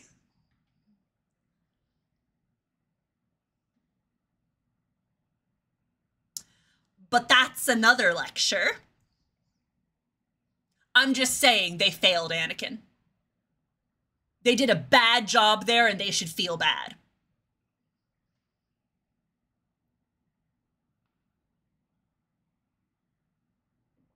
And I have an issue with them bending to that criticism. I think they really, really did. They really built the Templars up to be the bad guys. They're telling a very specific story in that. And then they came so close to saying something. This is my issue with Inquisition in general. I think you're completely right. I think it was an overreaction to people complaining about this. And I think they were wrong to overcorrect in that way. I think it was honestly kind of cowardly writing. I think that with Inquisition, many of the issues are they came too close to actually saying something in Dragon Age 2. They came too close to taking a side and saying, hey, maybe some actions are wrong. And then they got scared and they did not commit and they backed off of it. And what that essentially did was weaken their writing overall. Their writing would be stronger if they committed to actually saying something. But instead, what they did was, actually nothing matters. Actually, none of these things are that important. Actually, and I'm like, so what was the point of everything you said up until now? If you're so willing to throw your narrative out the window because some people got their feelings hurt, what is even the point of anything you just said? Exactly. You can side with the Templars. I'm talking to BioWare. I'm talking to BioWare here. You can side with the Templars without making it a heroic story. But the problem is, and this is also a problem that I have with some gamers, that everyone is too used to having their egos stroked in stories. People are far too, and this is a problem that I have with some people's complaints about characters. And I'm not pointing fingers at anyone. I'm not judging. Well, I'm judging a little bit. I'm judging a little bit. But a lot of characters in games get a lot of hate if they aren't immediately nice to you, and if they don't immediately acquiesce to everything you say. If they don't go along with what you tell them to do, then they're labeled like assholes or bitches, and then the fan base hates them because because people playing games are used to having games tell them that they're the best, most specialist people in the world, and everyone in this universe needs to be fawning over them and listening to their every word. And I'm like, that makes for weak character writing, actually. That's bad character writing. People aren't like that in the world. That makes them unrealistic and honestly kind of flat. Vivian has entered the chat. I fucking love Vivian. Yes, I am also talking very, very much about Miranda Lawson. And I'm also talking about the Vermeer survivor in Mass Effect 2, where they call you the fuck out on, I think it's Horizon. And they're like, why the fuck are you working with Cerberus? I'm not joining you, and you're wrong. It makes perfect sense. It's coherent with their characters. It completely meshes with the information that they would have in the story. But because you're not having your ego stroked, and I use you in the general sense, not talking about anyone here, because you, the hypothetical player who's angry about this, because you're not having your ego stroked, because you're not being called the bestest, most specialist person in the universe, now you're butthurt about it. And I'm not going to coddle that. I think that's shitty writing. I think it's lazy. And I think it does not make for a compelling world. They should call you out on it. So, yes. That was my rant about writing and narrative. And I will... The Vermeer container, yes.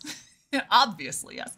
Let me just scroll back up real quick. Not 100% convinced they'll continue going in the same direction since it was a knee-jerk reaction in one game. Yes. I'm not 100%. Let's just say that I am wary. I'm very wary. But I am reserving judgment until I see what happens in the next game. I'm not absolutely committing myself to you suck and you're not going to do anything good. And like, listen, I haven't played the game. I haven't seen the writing. I'm not judging yet. I'm not loving the way they reacted to the criticism in Inquisition. And I don't have a ton of faith that they won't continue to bend to unfounded criticism. But I can't say for sure until I see it. Oh, man. Open to the possibility they fuck it up in a completely different way. Oh, they will. Listen, they will. Just have a Melee Rant stream one day. I mean, it's broadly speaking. Isn't every stream a Melee Rant stream? If you manage to hit one of my little pet peeves, one of my little pet theories or opinions or little bits of trivia that I care a lot about, listen, you can launch a rant from the start of the stream. This is how I play games. I rant a lot. Yet I persevere. Phone Mom was like, you're not going to continue going until 10 tonight. You're done. We're finished. The alarm went off. You're done. And I'm like, hold my beer. I can keep going. I can do this all night. Anyway, yes. My point is that, yes, I do hate Templars. And when I say I hate Templars, I mean that I hate the Chantry.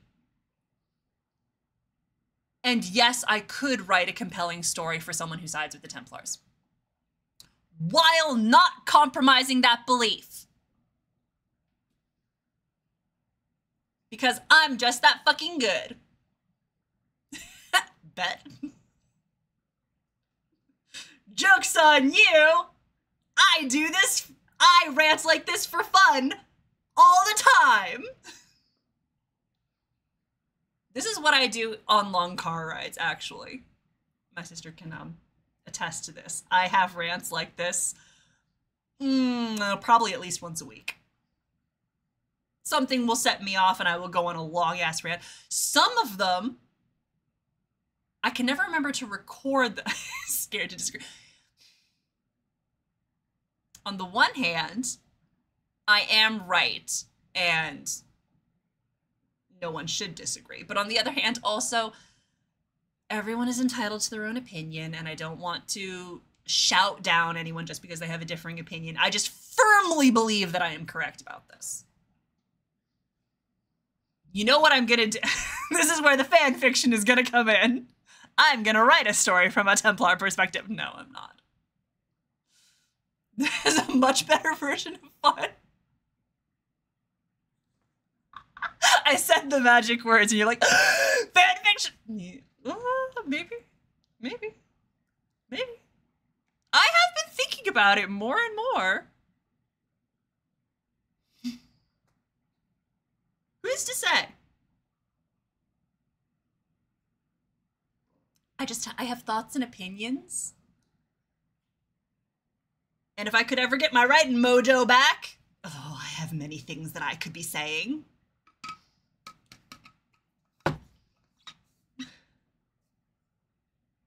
Yet another project. See, that's the problem right there, where I'm like, do I actually have the mental energy to do that? I want to. I want these projects too. I want them. Do I have the capacity to carry them out? The jury's out on that one. But I am, because I'm writing more for D&D. And so maybe I can trick myself into writing prose. It's been like 10 years since I wrote anything. But maybe I can trick myself into writing prose. I'm low-key thinking about trying to write a shitty novelization of my D&D campaign from the perspective of my favorite NPC. I shouldn't have favorites. These are all my children. But that being said, Sereth is my favorite. What if I wrote the campaign from his point of view? It's just a thought. It's just an idle idea that I'm kicking around. But what if? D&D does always come first. But I just, it would be so much fun if I could write things again.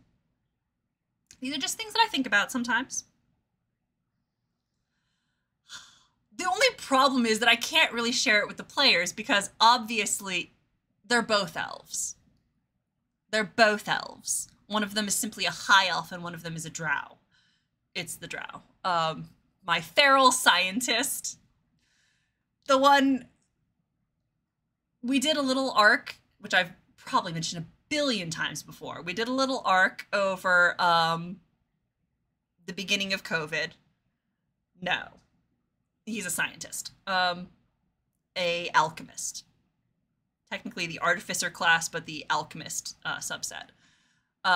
Where there was kind of like a Curse of Strahd arc that we played that was DM'd by one of my players, and I played the two-party NPCs. And as I was preparing for one of the early sessions, I was like, okay, I have to like actually start thinking of them as full characters rather than just NPC stat blocks. I have to like get into their heads, and I got really far into Sarah's head and I made myself cry. So I fucked up. I made a great NPC. You fucked up a perfectly good scientist is what you did. Look at him, he's got anxiety. He has so many problems. I have messed this man up so badly. It's good writing! He's a compelling character! The other one will be more compelling once I put him through the fucking ringer. Hot girl shit! It is! Oh, Sereth is so baby girl coded. Legitimately my favorite. There's something deeply wrong with him. And by something, I mean many things. Oh. He's so great. It's because of the trauma. It adds spice. Darren hasn't got enough trauma in his life yet. He's gonna get more interesting once I traumatize him. This is the fun difference between the two of... It adds flavor! This is the fun, interesting dichotomy of these two NPCs, which I love the way I've got them set up right now. And I love the fact that my players are trying to get them together, because I do think they're going to be very good together. but one of them is at one point of the arc and the other point is at the other point. Sereth is at the point where his life has been shit. He's at rock bottom right now and he has to like slowly get better. He has to, this is like, oh my God, it's kind of like a Fenris and Anders situation where one's on his way up and the other's on his way down. Darren has lived a charmed life so far. He's a prince. He's had a loving family. Everything is, he's rich. He's well liked. He's charismatic. He's strong. I'm about to wreck this man's whole career. This is gonna be bad for him. All the bad shit in Sereth's life, hopefully, cross fingers, knock on wood, all the bad shit there should be over. He's just dealing with the aftermath of that and the whole, like, the trust issues and the secrecy and all of that. We have to figure out how to crack this emotional nut, and then he'll be better. I'm gonna destroy Darren. He's going to be betrayed. He's going to lose everyone he loves. It's the only way. Exactly. Yeah. Skittles. It's the only way, because currently they hate each other. Because Darren's like, everything's gonna be great. And Sereth is sitting here like, huh? Oh, sure. Yeah, everything will be great for you. Because you're rich. Because the universe bends over backwards to fix things for you in a way that it does not fix things for anyone else. So yeah, your life is fucking charmed. And so he hates him. Meanwhile, you have Darren over here being like, he's so unpleasant. He doesn't even try to be polite to anyone. He is not a model survivor, let us just say. And so it definitely, there's some friction between these two characters. You don't have Skittles? Oh, it's so tragic. I hope that someday we'll have Skittles because they're quite good. Anyway, Darren has to lose. Well, some of that kind too, eventually, we hope. Currently, they hate each other's guts. Absolutely despise. Because Sereth is unpleasant. Sereth is everything, like, he's the entire mindset of sometimes what doesn't kill you doesn't make you stronger. Sometimes it breaks you and makes you very unpleasant and uncomfortable to be around. Consider that. So that's where he's at. And then we have to destroy Darren. He has to learn class consciousness. He has to learn empathy. It's gonna be great. He has to, he has to get cut down a couple of levels.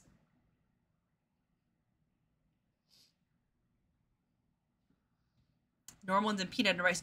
The peanut M&Ms are good. I personally am a fan of peanut butter M&Ms. Because I am also a Reese's Cups fan. So, it's the same thing, but in M&M form. I have only recently come to appreciate nuts, which is a great line to take out of context.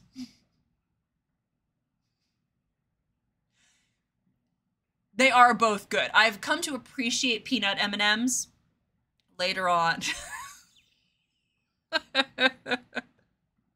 Mighty decent of you. Don't worry, wait, there was already one earlier. Wait, what was the moment earlier where I was like, oh my fucking God? The tactical cam, where I was like, I forgot that exists. It was the epitome of the, this is fine meme. Yeah.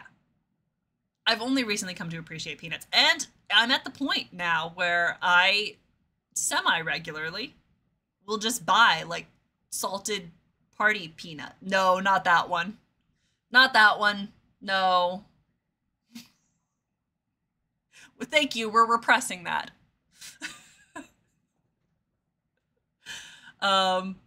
I'll buy just like a bag of salted peanuts, like a big bag of like sea salt peanuts. I just eat them as a snack. My younger self would not recognize me. This is a new development. Almonds are, you know what is great? You know what I didn't appreciate until recently? Pecans. There's something about pecans. You know what? Completely fair. Pecans are so good. Do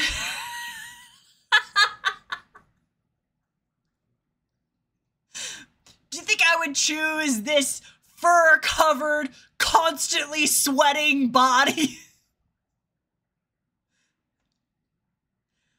The main problem in my GMing is that where I talk from is where the food needs to go. It's such a good rant. Does it require constant almonds? Yes!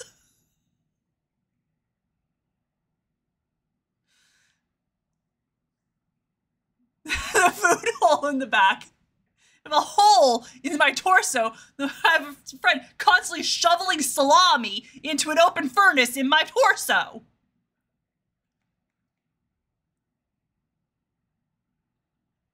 It's such a good rant. It's so good. To answer your question, almonds.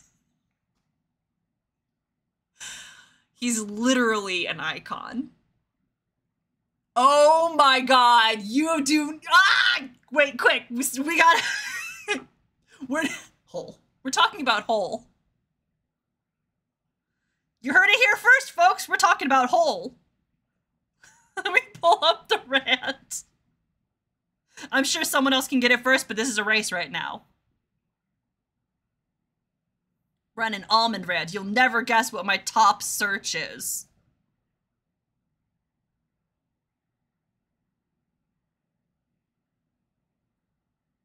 I could just play it! Oh my god. I could just play it! What the fuck? Give me a hot second. I'm just gonna play it right here on stream.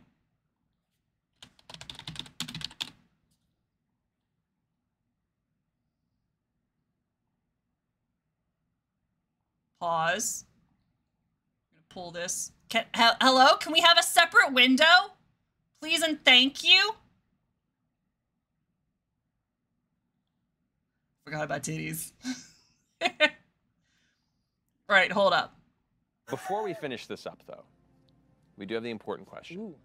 What are your favorite GM snacks? Yeah, Brennan. Let me be clear. This was put into this fucking questionnaire to come for me. Mm-hmm. And I'm gonna explain something. Mm-hmm. If you're at home and you're afraid to tell your gaming group that you're a snacker, I've got your back, okay? Because it's okay to fucking snack, all right?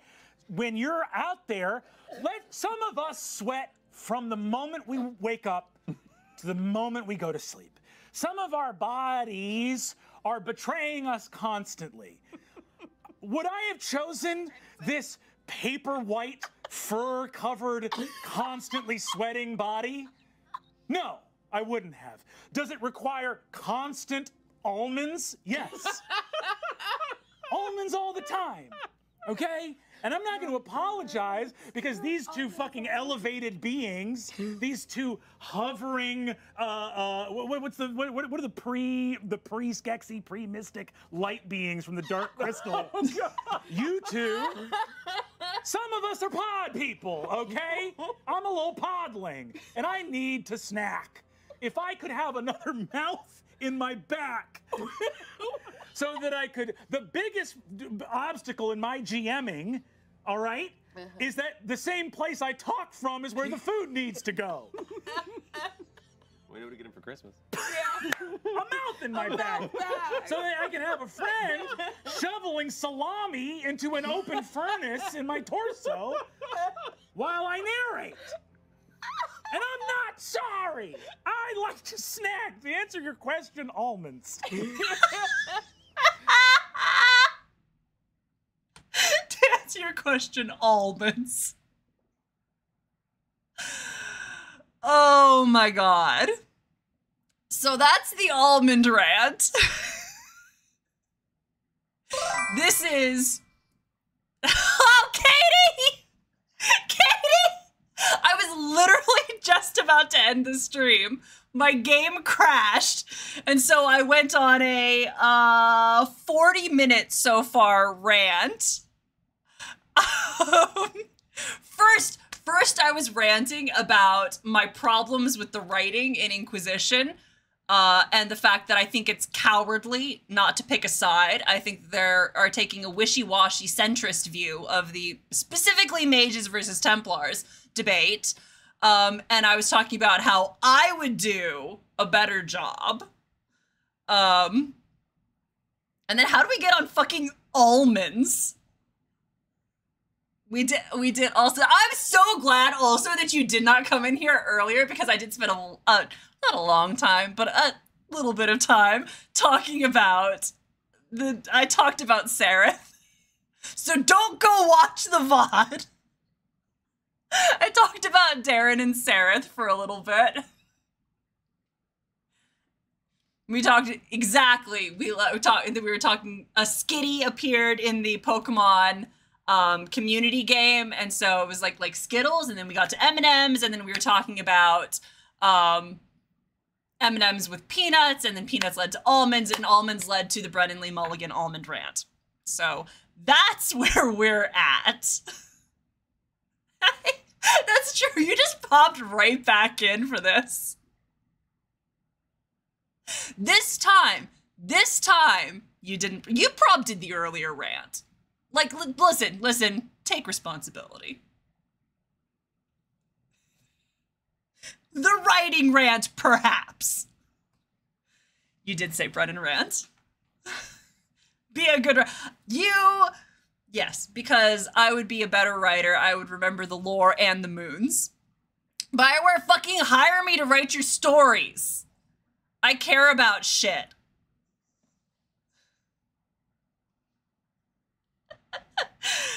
I'm so glad. While we're here, anyone else got any other videos they want to fucking watch? Because clearly I'm just going to stick around ranting for a while. What else do we want to talk about? What are we doing? Lads, what's the vibe? The Great Firing? Oh, it may have been. Oh, yeah, about that. Yeah, it may have been.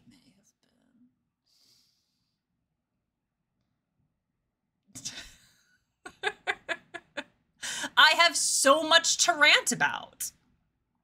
Listen, stop. Pop that back down. There's so much out there to rant about. I have very strong opinions, and I like making them known. Listen, totally valid. Do not ever feel pressured to, like, be entertained. Listen, this is what I'm here for. You disassociate all you want. I'm here to entertain. I'm gonna have a nice, loud, yelling background to sit there with the Wii channel music playing in the background. Bruh, I'm trying. Oh my god, they're so good. Do do do do do do do do do do do do do do. Yeah. Listen, this is what's playing in my brain on a constant loop 24/7, so I feel. Oh my god. Anyway, yeah. Do you have any other Dragon Age things we want to talk about? Hey, yes? Yes, Katie? Yes, Katie, my beloved, darling. Can I help you? Is it a rubber chicken? No, it's not a rubber chicken. Usually in D&D, I have kind of like a filter on that blurs my background, so you may not have seen this. It's Hey Hey. my beloved. I got him in my stocking one year for Christmas, and he's lived here ever since. I also have hold, please. Hey, fucking chicken, get back in there. Courtesy of Sashkabath. I have a little Junimo as well. He's a darling, and he gets to sit up there and keep me company.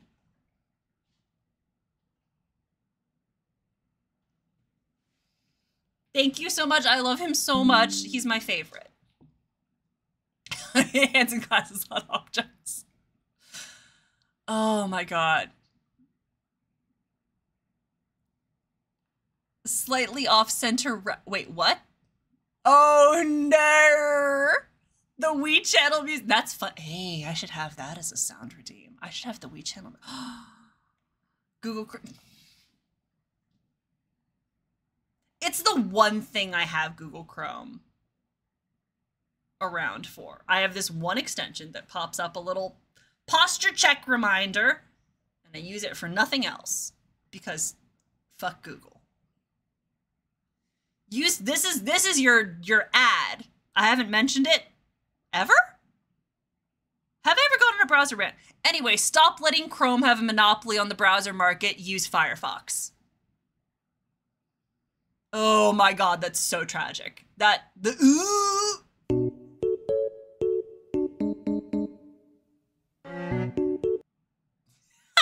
does it go on for long enough? Oh, that's terrible. We need an extended Wii music. Good. Use Firefox. Netscape Navigator. What fucking year is it? Oh my god! I haven't heard that in like 10 fucking billion years. Shrimp-teresting. I guess clearly I don't use the extensions for that. I guess I don't use any of those. Anyway, literally every browser is based on Chromium. I mean, that wouldn't surprise me. Google's invested in a lot of shit. Opera, I believe, may still be Chromium based. The point is that Chrome and Chromium based browsers have a chokehold on the browser marketplace. Yes, thank you. Thank you for dropping by. Go take the dog out. I don't know if I'll be back on. Usually, I am on so much later than I usually am. I am usually done like 40 minutes before this. So, I'll see you when I see you. Almost every single browser is Chromium based. There are only a small handful of them that aren't. Safari isn't, because that's an Apple. That uses what? Apple something kit, whatever. Firefox is not. Yeah.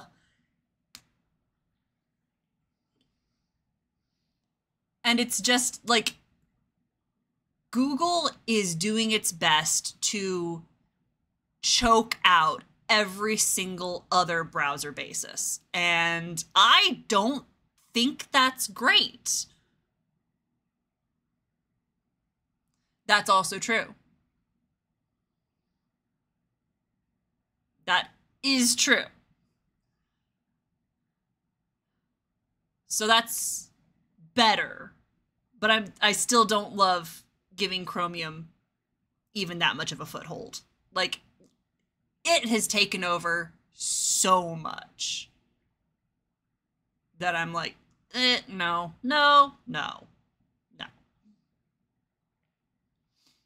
Can't get the tabs below the address bar.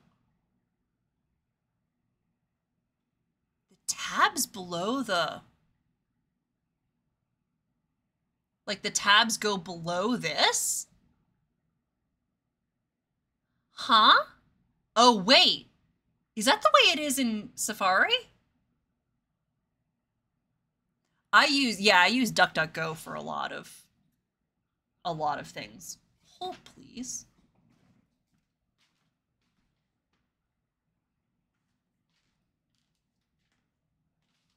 Why did my screen not go off? Well, I'll be fucking damned. Holy shit. They are. In Safari, they still are. It's probably not visible. We got the address bar up there, and then we have the tabs. Holy shit, I didn't know that. You learn something new every day. I'm not observant. I have no memory, so I don't know what that says about my brain. Probably nothing good. Ha! It's not great. I don't love it. Like, what if we didn't do that? What if we had the tabs below? I think that's far more useful. What's it like to have memories? People who have memories, what's that like? Could never be me. I don't remember a damn thing. Huh. Wait, I can switch them to be below. Well, I can't do it here. And I'm not going to open up my settings because I don't know. I don't know what of my information would be visible if I open my settings, so I shan't be doing any of that.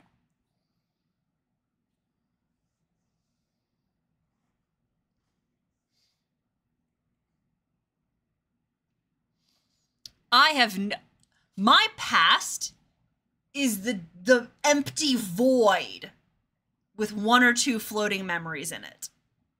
People remember things, I hear tell. There are memories. They have like a coherent narrative of their lives. And I think that's fake. I've never experienced it. I've never talked. No one in my family has experienced it.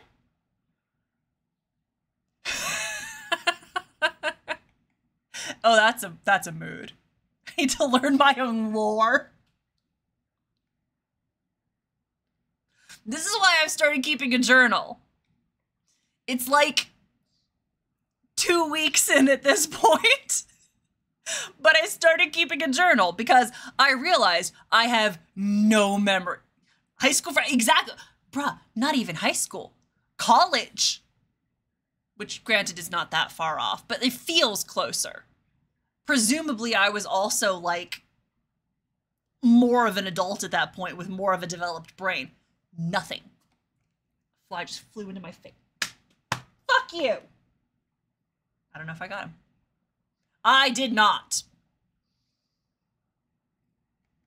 Alcohol may have been a factor. But I remember nothing. I do not remember high school. I do not remember college. I do not remember middle school.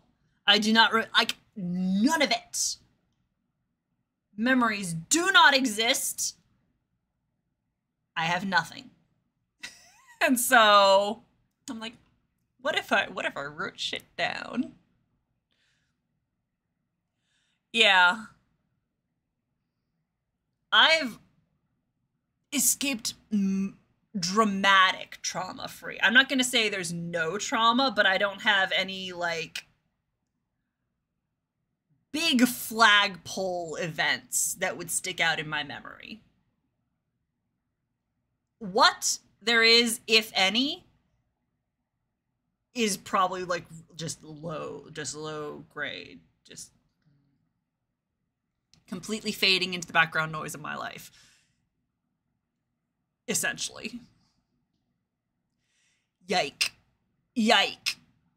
So I'm so glad that we're all here. How's everyone doing in group therapy right now? We're all here talking about our feelings. The trauma is always what sticks. I feel like if I'd had an obvious, like, milestone traumatic event, I would probably remember that shit, right? So I have to assume that I didn't. It feels right, but at the same time, I also know that, like, am I relaunching the... I'm absolutely not relaunching the game. Also, welcome back. I'm not relaunching the game. It just does that. I launch it to begin with. And then it just is like that for the rest of the night. I usually have to open up Task Manager and force close it. I don't know why it does that. You had a meme about trauma, group therapy.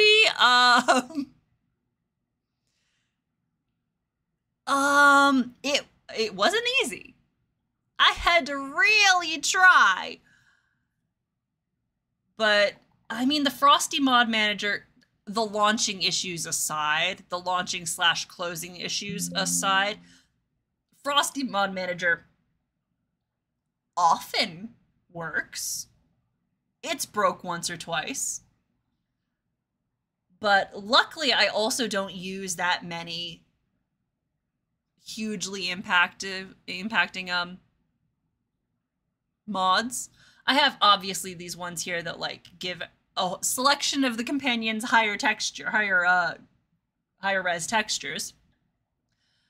I don't really use modded hairstyles just because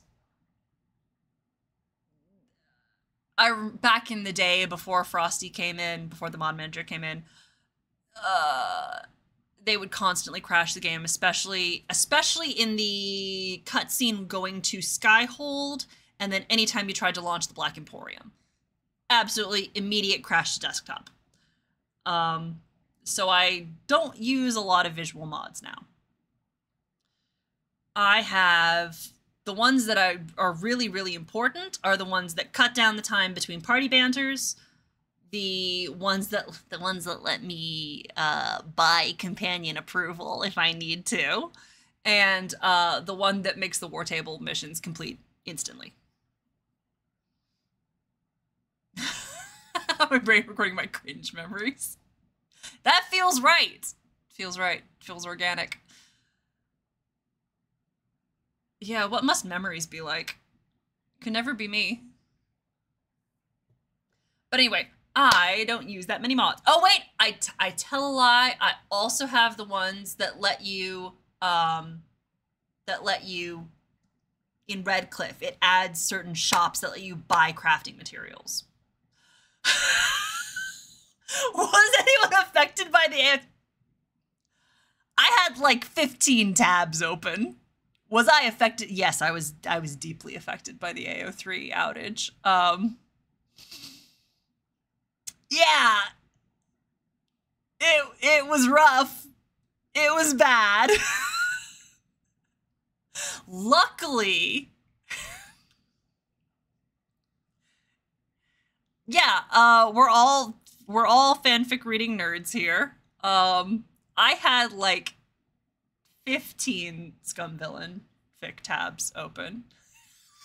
It's always true. But also, because I'm fucking galaxy brained, I've been taking to downloading most of the fics that I want to read as EPUBs and then importing them into like an ebook reader so that I can annotate them as I read. So I had I had a bunch of new ones that I was going to flip through and see if I wanted to download. And so that's what I was deeply upset by. But I did have a selection of some of my faves already downloaded. Wait, reading what?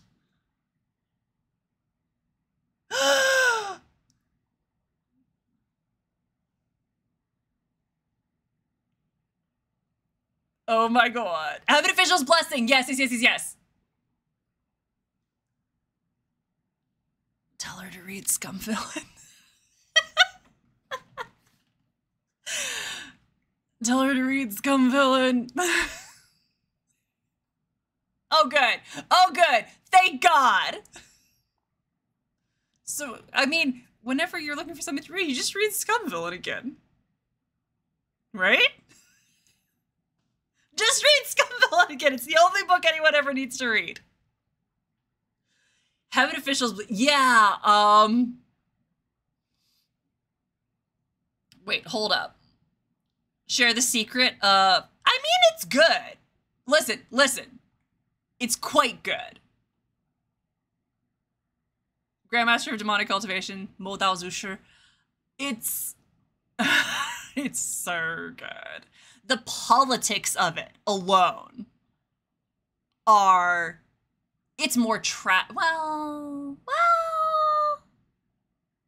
The thing about Scum Villain is that it's a comedy, so you forget that it's a tragedy. Because it's deeply a tragedy if you think about it too hard. It's very, very meta, and it's much, much funnier. And so it's a faster read. It has way less of the fantasy politics, which I will admit I do miss a little bit because, I'm a Dragon Age fan. I love fantasy politics. Oh, fuck you. Thank you.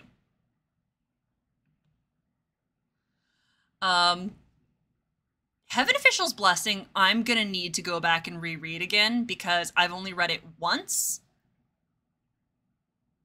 And it's so long. And I gotta admit, it didn't make me insane the way the others did. I mean, it's that's not strictly speaking true because I did go absolutely feral about book 4. And when I told my cousin about this, she asked what was wrong with me because book 4 is the fucked up one. Oh, the aesthetics are so good. And a lot of things about it, everyone says that it's like her most sophisticated book, it's her most developed one. And that may be true. But I found that, for me at least, the main plot of it wasn't obvious enough early enough. And so a huge swath of it just felt like we're getting little unconnected vignettes, and I don't really know yet which of these things I should be caring about. Obviously, I loved the main characters, but I didn't really have a thing to latch onto and start making my little pin board of conspiracy theories. Like, I didn't have anything like that. There was no, like, what on earth is gonna happen next? Because the things were over so quickly and they were just kind of like short little stories almost. And I couldn't it didn't dig its fingers into my brain the way the other two did. She just finished the book. Book 4 fucks severely. Book 4 is full of trauma. Book 4 is the bit where everything is so bad all the time. It's so good. So, yeah, that's my favorite part of the book. Wait, okay. Yeah!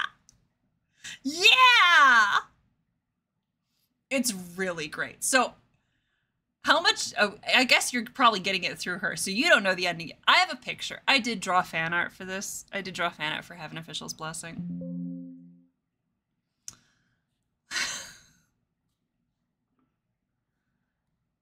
And, I'm rather proud of it, but it's in the very end. It's the very last book, so neither of you would have gotten to that yet.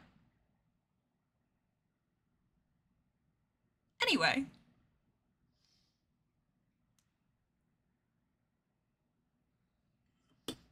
I can't stop yelling about Danmei. Ah, okay. That makes sense. Oh my god, it hasn't even gotten good yet then! Trust me, Scum Villain gets more unhinged. Wow.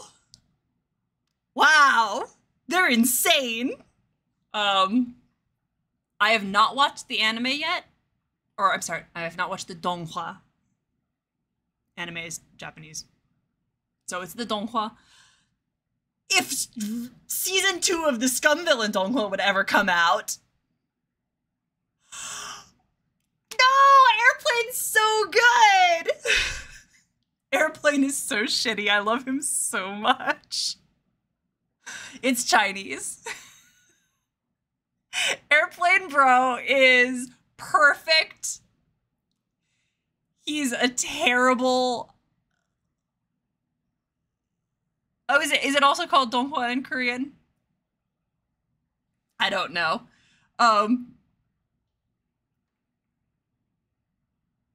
Oh my god. Airplane is the epitome of Shakespeare gotta get paid, son. He wrote a shitty book, and he... The live action is how I got into this entire genre. Let me come back to that thought. Let me finish. Airplane is terrible. He's a little trash gremlin. And that's what I love about him. And the fact that both he and the main character, both Shang Qinghua and Shen Qingqiu, together are like, they get together and all brain cells flee the room. They get together and they're the two stupidest people in the universe. Watching them be idiots together and talking memes, they're absolutely, like, they make each other so stupid all the time. It's so funny. I mean, yes. Also, he's one of those characters where if you learn more about him and you think about him for too hard, you get really sad. Airplane Bro, ooh, that was, there's some trauma there. I love him so much. He's definitely like, yeah, I always wanted to write about gay people. I, a queer, I wanted to write the great gay romance, but unfortunately it doesn't pay. I had to write shitty het porn to pay rent. And I'm like, listen, I sympathize with you, buddy. I understand so much. I love you and I support you. Also, he created a character to be his ideal man. He created his own little, like, self-indulgent side character. He's like, listen, I know that I've made my protagonist to be, like, the heroic ideal, but that's not what I'm into, so I'm gonna write this little side character that's purely my fantasies, and then they get together. No one's doing it like him. Oh no, this is all way later. Them getting together is in book 4. This is the extras.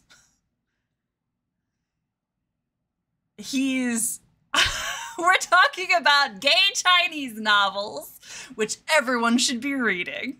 If you want to know what's going on in my brain, if you want to understand me as a person, you have to read Scum Villain. It's reshaped my brain. I am Shen Yuan Qin. I didn't understand the concept of kinning until someone suggested it. I'm like, oh no, I literally am him. Except not as cool. Anyway, I'm gonna go back. The live action, I cannot recommend Scum Villain enough. It is just like, it's a satire, it's a skewering of like web novel conventions.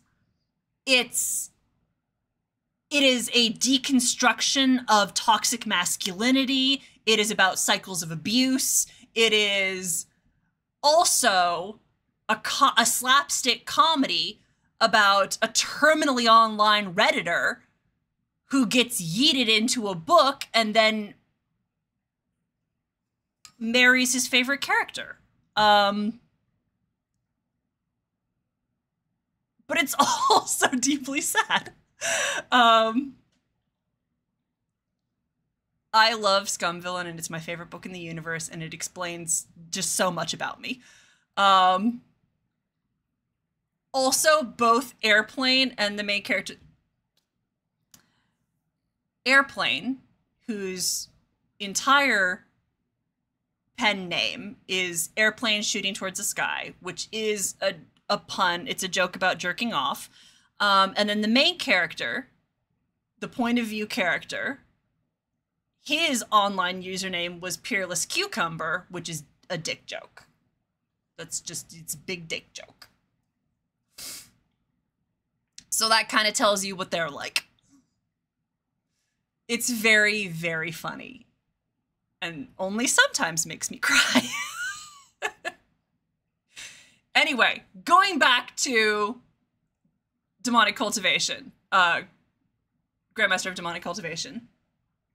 The Untamed is the live-action drama that's on Netflix, by the way. Peerless Cucumber is the dick joke, and Airplane Shooting Towards the Sky is about jerking off. So, The Untamed is on Netflix.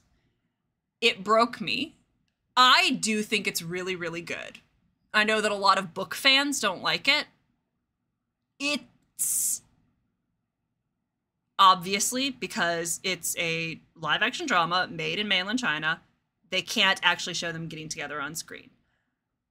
Obviously, explicit representation is better. We don't want to, like, have to wink and side-eye. People should be able to be openly queer on screen. Obviously, yes. That being said, the way they managed to make every scene so full of repressed pining was way more accurate to my lived experience. So it really, really hit home for me. It's so extra. I watched The Untamed first, and then I later read the book, and then I later got into other Danmei. It is very heavily said. They filled it up with so much plot. How they got around censorship was they made it quite clear, or they said in words many, many times that they're very close friends. They're very good friends. And the word that gets translated as soulmates very often in Mandarin does not technically have a romantic connotation. So they could even have them call each other that without making it technically romantic. There's no kiss on screen. There's no mention of them getting together. And at the same time, they look at each other.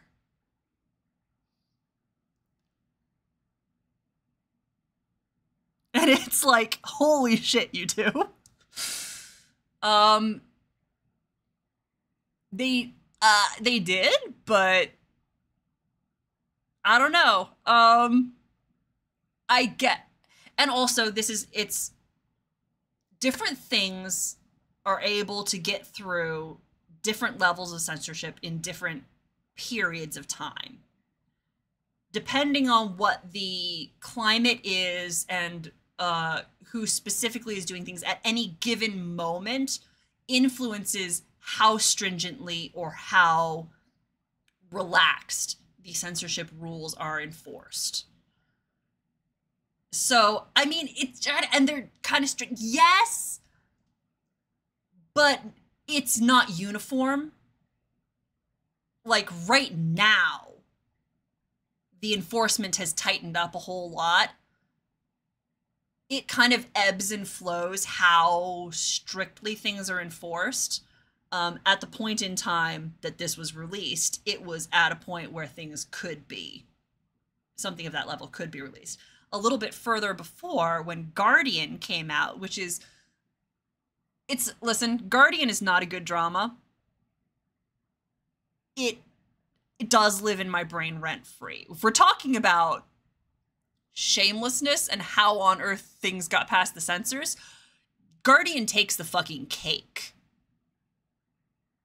It's insane.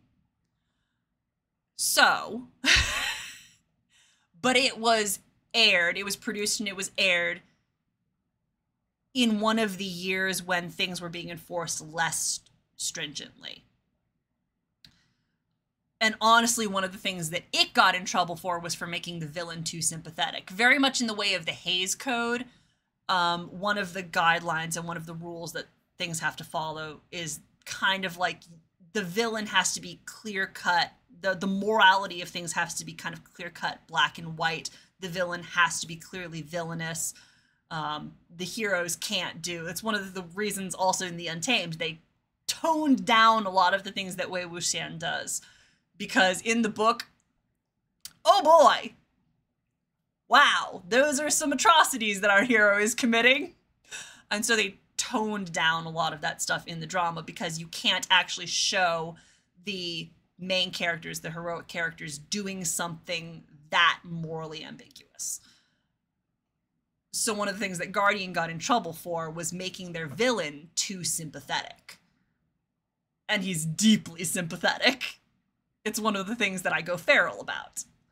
And so they actually, a lot of the kind of more queer undertones kind of got overlooked because they were so much more focused on the problems with the villain.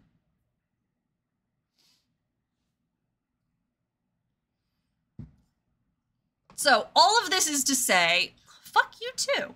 All of this is to say that it's not a monolith, and things are not uniformly viewed and enforced over there. It appears very stringent and very restrictive and very repressive over there, but it's not a monolith. I mean, there are a lot of people doing the best they can to tell these stories and doing everything they can, towing the edge of these lines that are spottily enforced in some cases. It's difficult to say a lot of the time. But it's very, very important to me to always remember that it's not a monolith, and these are real people over there doing their best.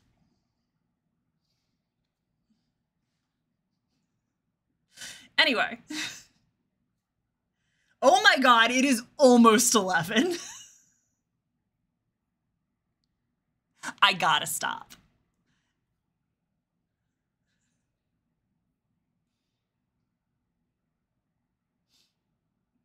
Honestly, I did not hear that, which is upsetting.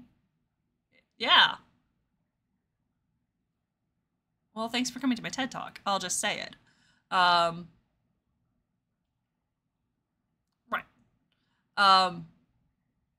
It took me a long time to be able to tell people apart. I'm not gonna lie. It gets easier with practice. I will say that. Congrats on the catch. Yes, to you guys. It does get easier with practice, and I'll just end all of that rant by saying, if you're looking for something to watch and you have Netflix, The Untamed is really, really good, and I really, really enjoyed it. I recommend it. Anyway, now that I've been doing all of this, oh yeah, listen, it's not for everyone.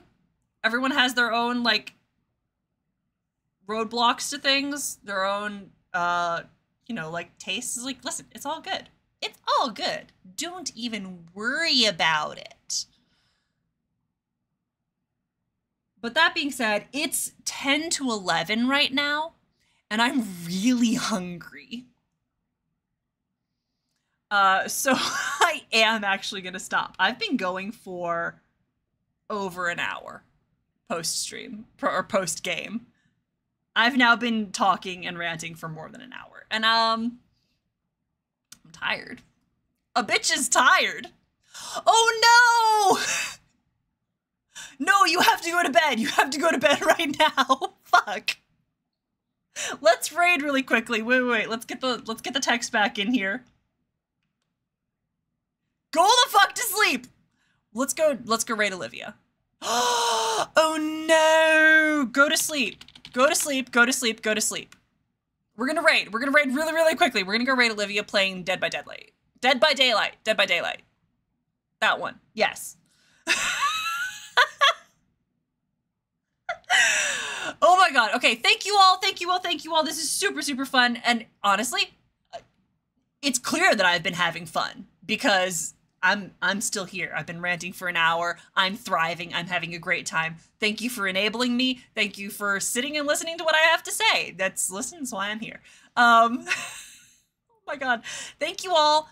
We're gonna maybe finish The Descent next Tuesday. Obviously on Friday, it's still more Stardew Valley. We're doing our best. We're slowly but steadily inching towards a perfect farm. And it's a race against time before Starfield comes out. That's the goal. That's what's happening.